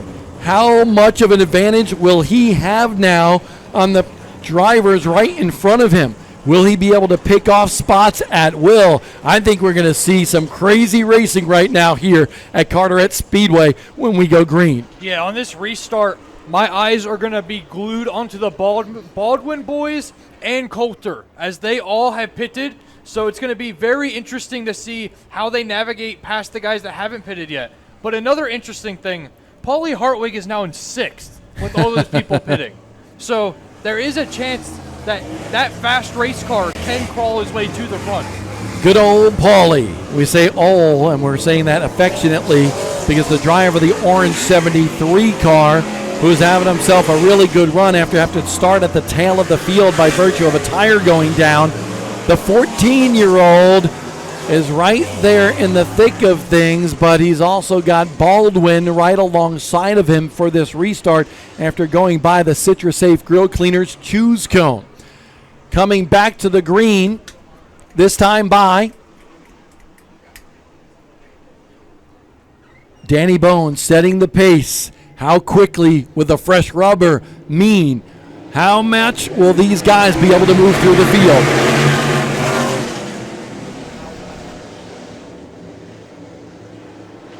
Newman going to fall into second once again. He's able to do that down into turn number 3. Side by side for third. Here comes Burt Myers to the outside of Jeremy Gerstner. Watch Luke Baldwin as well. The SNS Racing cars side by side, about 3-4 positions behind Burt Myers right now. You can see Luke Baldwin trying to move up. Daniel Yates right in front of that pair. Baldwin, he's got the grip, but he can't punish the tires too much on that outside. Yeah, especially with the brand new tire. It's going to be a little cold on the start, so he's going to take him a second to find that grip he needs to maybe get around these guys on that older tire. Halfway through the Carteret Clash, and it's been all Danny Bone. But now the focus is on the drivers who pitted for fresh rubber. What will they be able to do? Will they be able to pass at will? Or will they bide their time because they know others will most likely pit in this race and then they'll inherit the front of the field?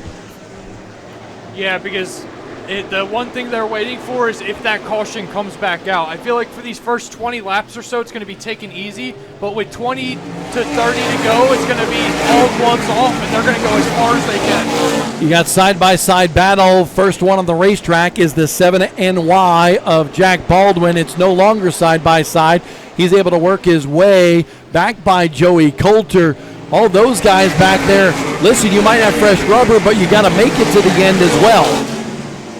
Yeah, we haven't seen many of them make much of a move yet, which kind of plays into that. They're probably waiting a little bit for further into the race to see if that caution happens, and if not, then once that 30 lap hits, then they're going to go for it. And then the question is, what happens if we don't get another caution? That could be an interesting scenario. Way too early to tell. We are in the second half of this race right now, but at the same time, Jeremy Gerstner is starting to pick up the wick a little bit in that number 15 car, right on the back bumper of Ryan Newman for second. He rolls through the middle of the turn so well that he's probably the best person that I've seen roll through the middle. Look how much he can catch Newman through that middle of 3 and 4, and he loses ground off the exit. But once again, going into 1 and 2, he's right back on that back bumper. And the problem is there, Will, it's because of his rolling through the center so well, maybe a little bit too hard, that he's losing ground to Newman off the corner. You got to have a balanced approach. You can't charge too hard, and I think maybe that's what Jeremy Gerstner is doing, trying to figure out Newman and where he can get that advantage.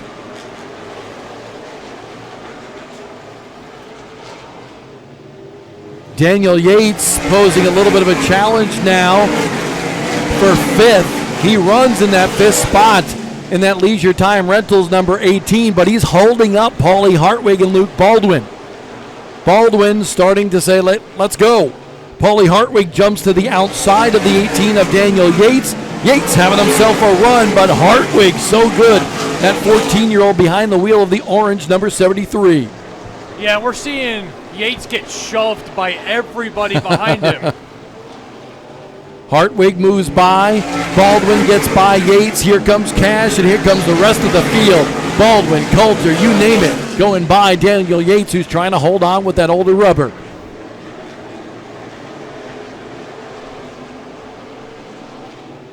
"61 laps complete now here at Carteret County." 61. Whenever you mention that, you think of the king, Richie Evans, the king of the modifieds. 9-time national champion in the modified division for NASCAR.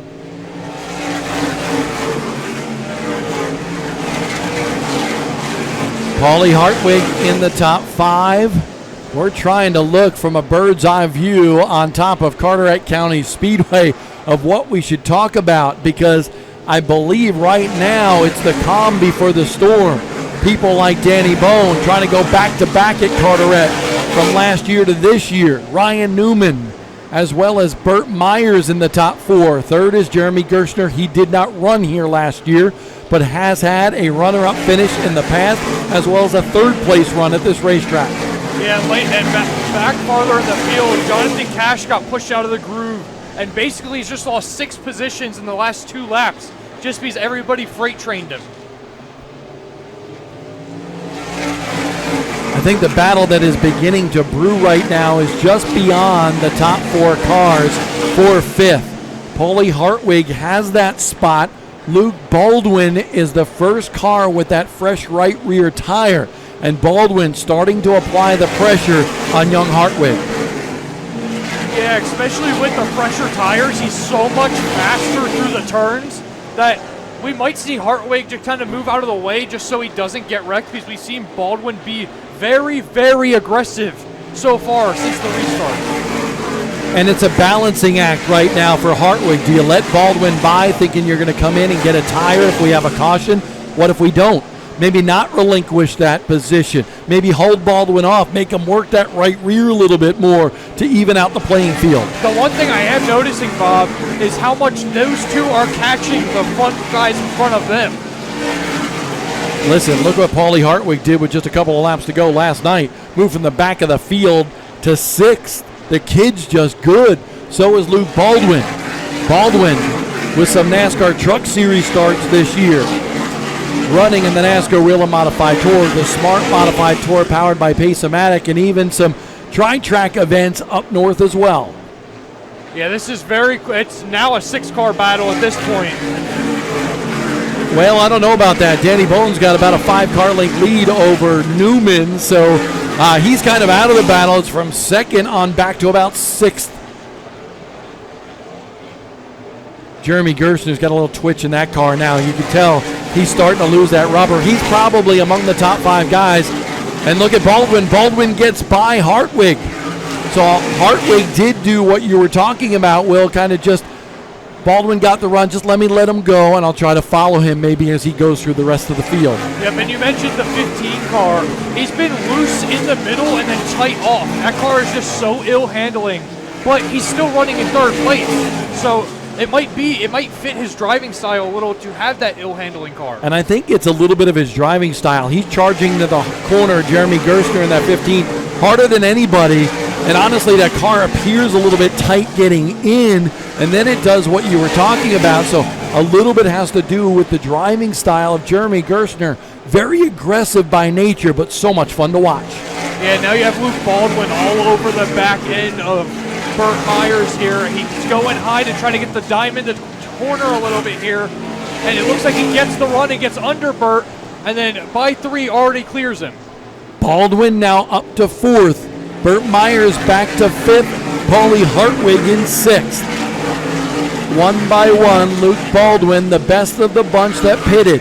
His brother is the 2nd car in the top 10, running back in 7th with a fresh right rear. But Luke Baldwin is taking advantage of that rubber to come back up through the field. This is the best run of the day for Luke Baldwin in the Pacematic 7 VA. And you got to know that fresh tire is helping, but the way he's Here he comes. Here he comes on the inside of Jeremy Gerstner. Baldwin up to 3rd. He is muscling his way through the field. And the way he's doing it, into 1 and 2, he's diamonding it, and he's getting way better of a run out of 2 than anybody else on this track right now. Baldwin, a little bit frustrated with a photo finish at Franklin County with not another win since Anderson in the 2nd race of the year.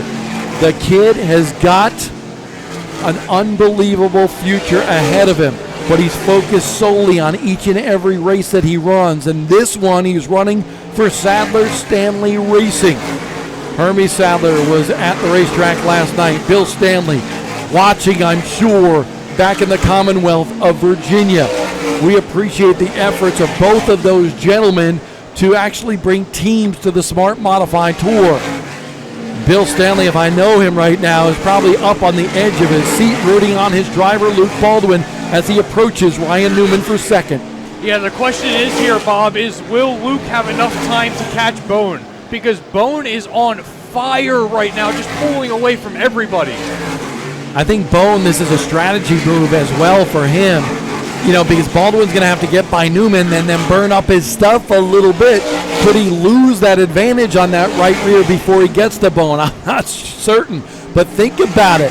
Now we are under 20 laps to go as Baldwin gets the 2nd, and now we'll be able to set his sights on Danny Bone.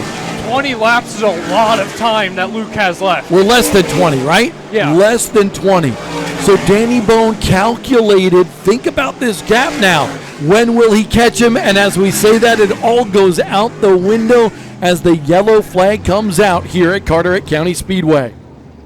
Well, this is going to mix everything up, and it's going to be interesting to see who pits here, because now we have around 18 laps left, and will that tire be enough?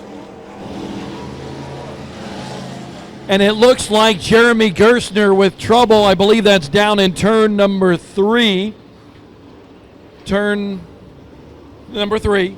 Jeremy Gerstner with some trouble, and Jeremy had a great run going tonight, but we noticed that race car kind of getting ill handling, especially with the aggressive driving style that he was using. And now, unfortunately for the Shady Grady Racing team, he brings out the caution here 82 laps into this 99-lap event.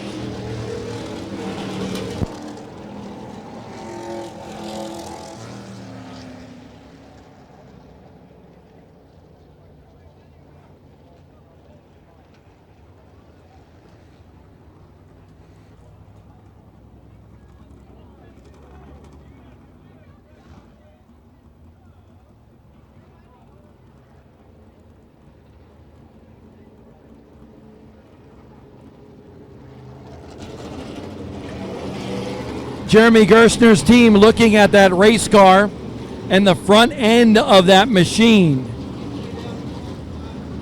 They're going to jack up the front end to check the toe to make sure that it is aligned with where they want it to be so he can get back out in the racetrack and see how far he can come through the field.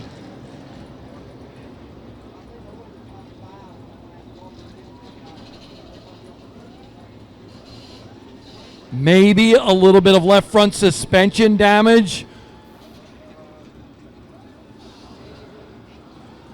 And you can see there that the left front is turning and the right front is not, so definitely broken suspension. And now Danny Bone, Ryan Newman, Paulie Hartwig, a lot of the top competitors on pit road. Danny Bone going to change that right rear tire. Burt Myers is on pit road, Daniel Yates as well.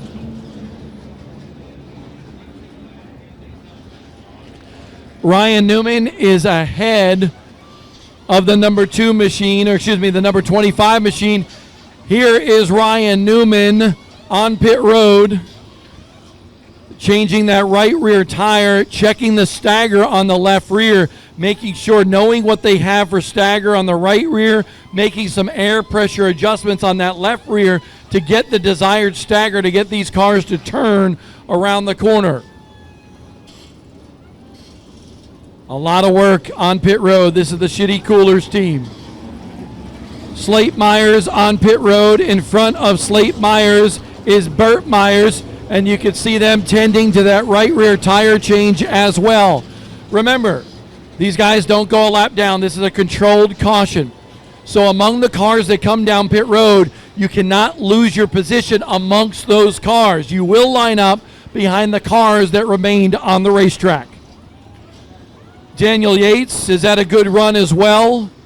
Comes in just outside the top 10 in the point standings, but Yates ran to the top 5 earlier.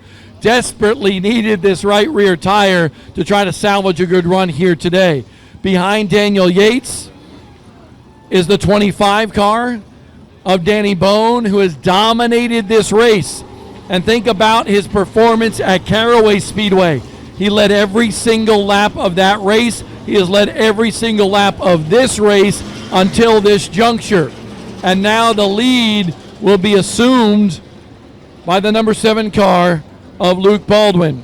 Slate Myers, good-looking paint scheme by SAG Wraps, SAG Wraps on that race car. It is busy, but it's kind of an electric paint scheme on rookie Slate Myers' car. Danny Bone now will pull back out into the racetrack with that BKA Properties machine. It's a good-looking race car right there.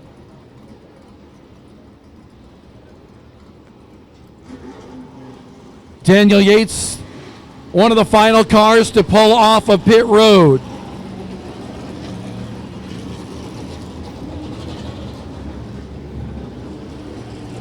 Our cameras will pan over to the number 7 car of Luke Baldwin. Remember, he charged to the front. His brother did not. He and his brother are now 1 and 2 on the racetrack. Maybe Jack didn't use up that right rear tire as much as Luke Baldwin did. In the meantime, on pit road still is the 15 of Shady Grady Racing and fixing that left front broken suspension on that race car.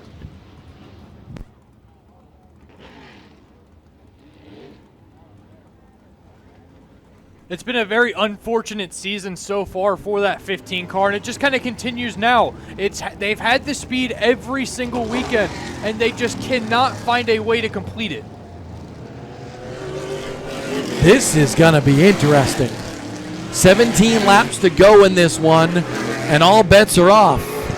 Did the earlier strategy work for several of those drivers, or will the later strategy here now for Danny Bone, Ryan Newman, Burt Myers, and a host of others, will that work? I don't know if there's much difference between the tires. What is it, about maybe 15, 17 laps or so coming back to the green now? We'll find out here in a hurry as Luke Baldwin leads them back to the green flag.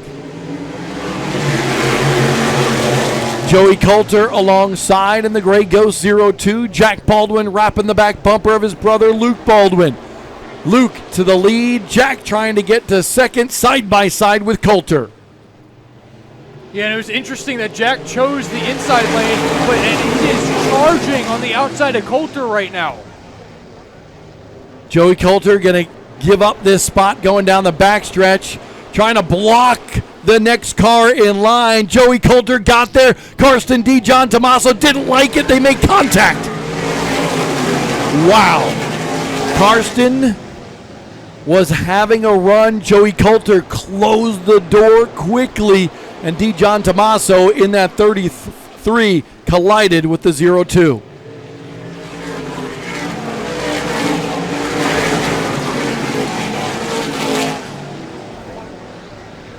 Meanwhile, further back, the cars that pitted, Danny Bone, Ryan Newman, they are in a huge gaggle of race cars.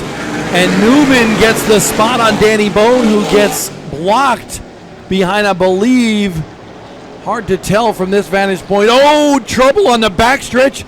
The 17 slowed down, and Danny Bone lost several spots on the racetrack among the cars that he was battling with. You watch Danny Bone now. He's going to be driving that 25 like unbelievable hard on the mat. The problem is for the rest of the field here, Bob, is that Luke's starting to gap everybody. But will there be another caution at the end of this one? Another question that remains to be seen. Luke Baldwin with a 4-car length advantage, coming to 10 to go over his brother Jack Baldwin and Joey Coulter. Meanwhile, the cars that just pitted a little bit further back in this field, and it's led by Ryan Newman. Actually, it's Paulie Hartwig that's leading that group right now, looking inside of John Tommaso right now, moving up to 5th. Pretty impressive by Paulie Hartwig. 4th, excuse me. That car is on rails right now, Bob. Just like last night at Coastal Plains Raceway, Paulie Hartwig getting the job done. Nice pass on Karsten D. John Tommaso. That moves him up to 4th. And now Hartwig in his 2nd race here. And that's something that we haven't talked about a lot. He ran a crate modified race here a couple weeks ago, or a couple years ago. Did Hartwig in that 73, actually got in an incident and broke his wrist. And now coming back, and he's knocking on the door to get on the podium at least. He's creeping up to the back bumper of the 0-2 of Joey Coulter. There's definitely enough time to get past Coulter and Jack Baldwin, but with now 7 to go, is there enough time to get up the loop? Oh boy, this is going to get interesting in a hurry. I don't think anybody's going to catch Luke Baldwin without the help of a caution. Hartwig really applying pressure to Coulter all over the back bumper. Got Coulter a little bit loose, but Coulter trying to keep the 73 at bay. What's going to happen down there? Oh, what a run by Hartwig. Hartwig blows by Coulter to 3rd. Yeah, and he's doing what Luke did earlier before that last caution, and is diamonding through 1 and 2 and getting that run on the car in front of him. But now Jack Baldwin could play a little jam car for his brother. Keep Hartwig at bay. Keep that gap where it is right now. Hartwig to the back bumper of Baldwin. Hartwig doesn't even have a front bumper left. That thing is caved in. He gets to the inside of Jack Baldwin, and they make a little contact, and that jacks up the field a little bit. That's back-to-back corners now where they have made contact. Jack's just kind of chopping the nose off of Paulie every single turn. 2 to go for Luke Baldwin, but the best battle on the racetrack is for 2nd. Baldwin, Luke has a big lead. His brother, Jack, holding off Paulie Hartwig, the fastest car on the racetrack until now. Paulie Hartwig to 2nd. Luke Baldwin, 1 to go. Jack Baldwin goes back to the inside of Paulie Hartwig to get back by him. Coulter is there as well. Jack Baldwin to 2nd. Luke Baldwin rebounds from trouble 1 night ago to capture the Carteret Clash and the east coast of North Carolina. It's a 1-2 finish for the brothers Baldwin at Carteret County Speedway. How about that? A Baldwin family celebration, 1 and 2 in the Clash. Not only is this great for the Baldwins, but Bob, that was the craziest last 10 laps I've ever seen in my life.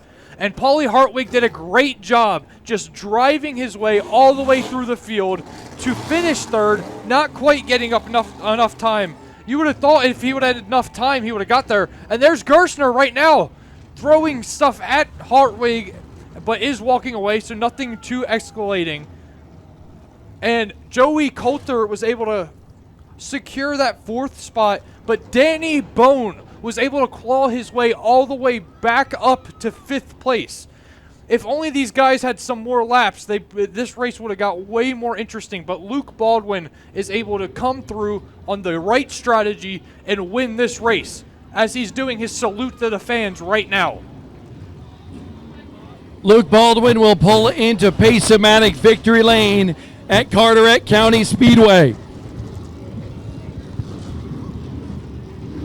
Who enjoyed that with the Smart Modified Tour? Come on, you can do better than that. Here comes Luke Baldwin with the reverse victory lap here at Carteret County Speedway.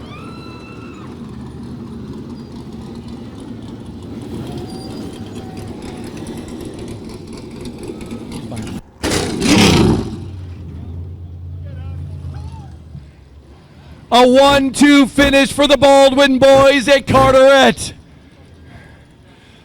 High fives from Dad, Tommy Baldwin, as his 2 sons are the best of the Smart Modified Tour tonight.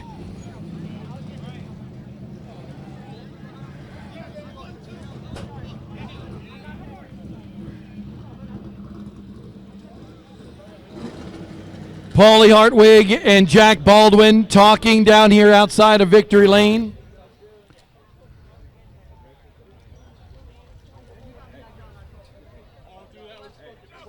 And it seems to be a celebratory conversation between the drivers that finished 2nd and 3rd. That's cool. Hey, Hudson. Horizontal video. Next to your helmet.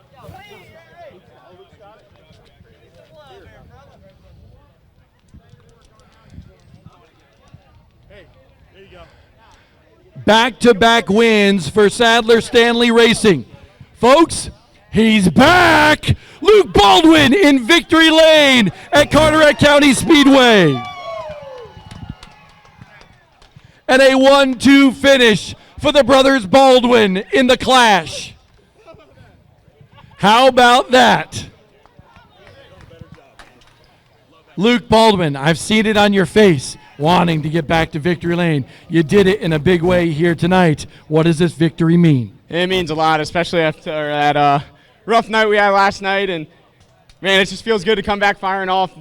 Felt like none of those restarts or choose cones went my way to start there. And we just kept backing it up and made the right strategy call. And yeah, just everyone was firing off on all cylinders there. Race car was phenomenal after the stop.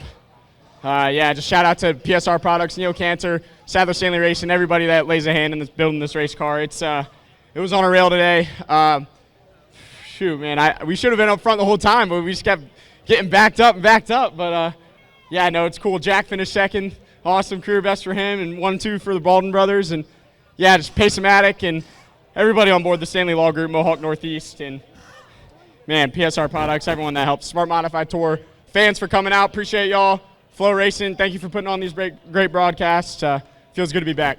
I want to know what this means for the Baldwin family. I saw how excited your dad was when he came up to congratulate you. But you and Jack, you've run together for years. What does this mean for the Baldwin family to finish 1-2? It means a lot, especially because I've never beat him and him finished 2nd. He's always beat me and I finished 2nd. So, yeah, it's really cool. And he's had a rough year. The luck has just been about as far from his side as it could possibly be. So have him have 2 good runs this week. It's refreshing for the whole family. It's going to be a good ride home. Luke Baldwin, he's got all the talent in the world, and he's back in victory lane for his 2nd victory of the year on the Smart Modified Tour powered by Pace-O-Matic. A big congratulations to Hermie Sadler as well as Bill Stanley. Back-to-back wins for S&S Racing. They get the job done here this weekend during the Smart Beach trip. 2nd place, though, Jack Baldwin, and Jack is really turning it on. 2 straight top 5 runs. Before we talk about that, about your brother finishing 1-2. I mean, outside of a crate car, that's the first time we've ever done that in the tour mod, so it's always pretty cool. I always want to beat him, but I didn't get that done tonight, so I'll take second to him out of all people. Congratulations to him and the Sadler Stanley team. Finally, very happy to finally be up on this podium. Had a great car, was really battling those last 10 laps, and I'm glad we could hang on to it.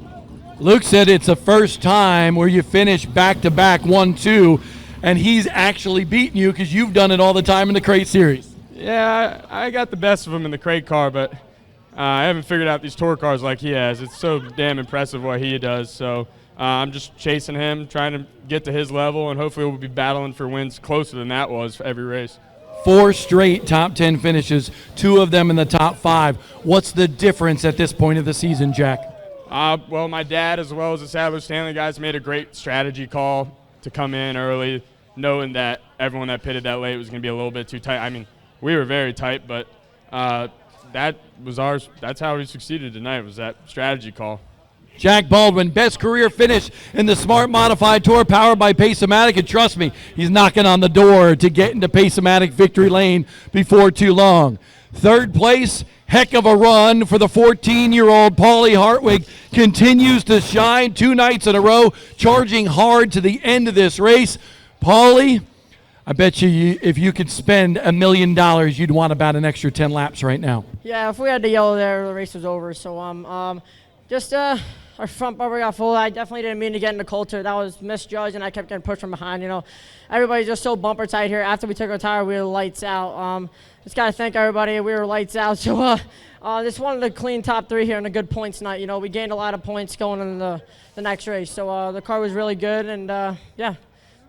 It's been a tough day, too. A little transmission thing. You got the flat right rear tire, had to change the rim, use the tire, had to go the back of the field.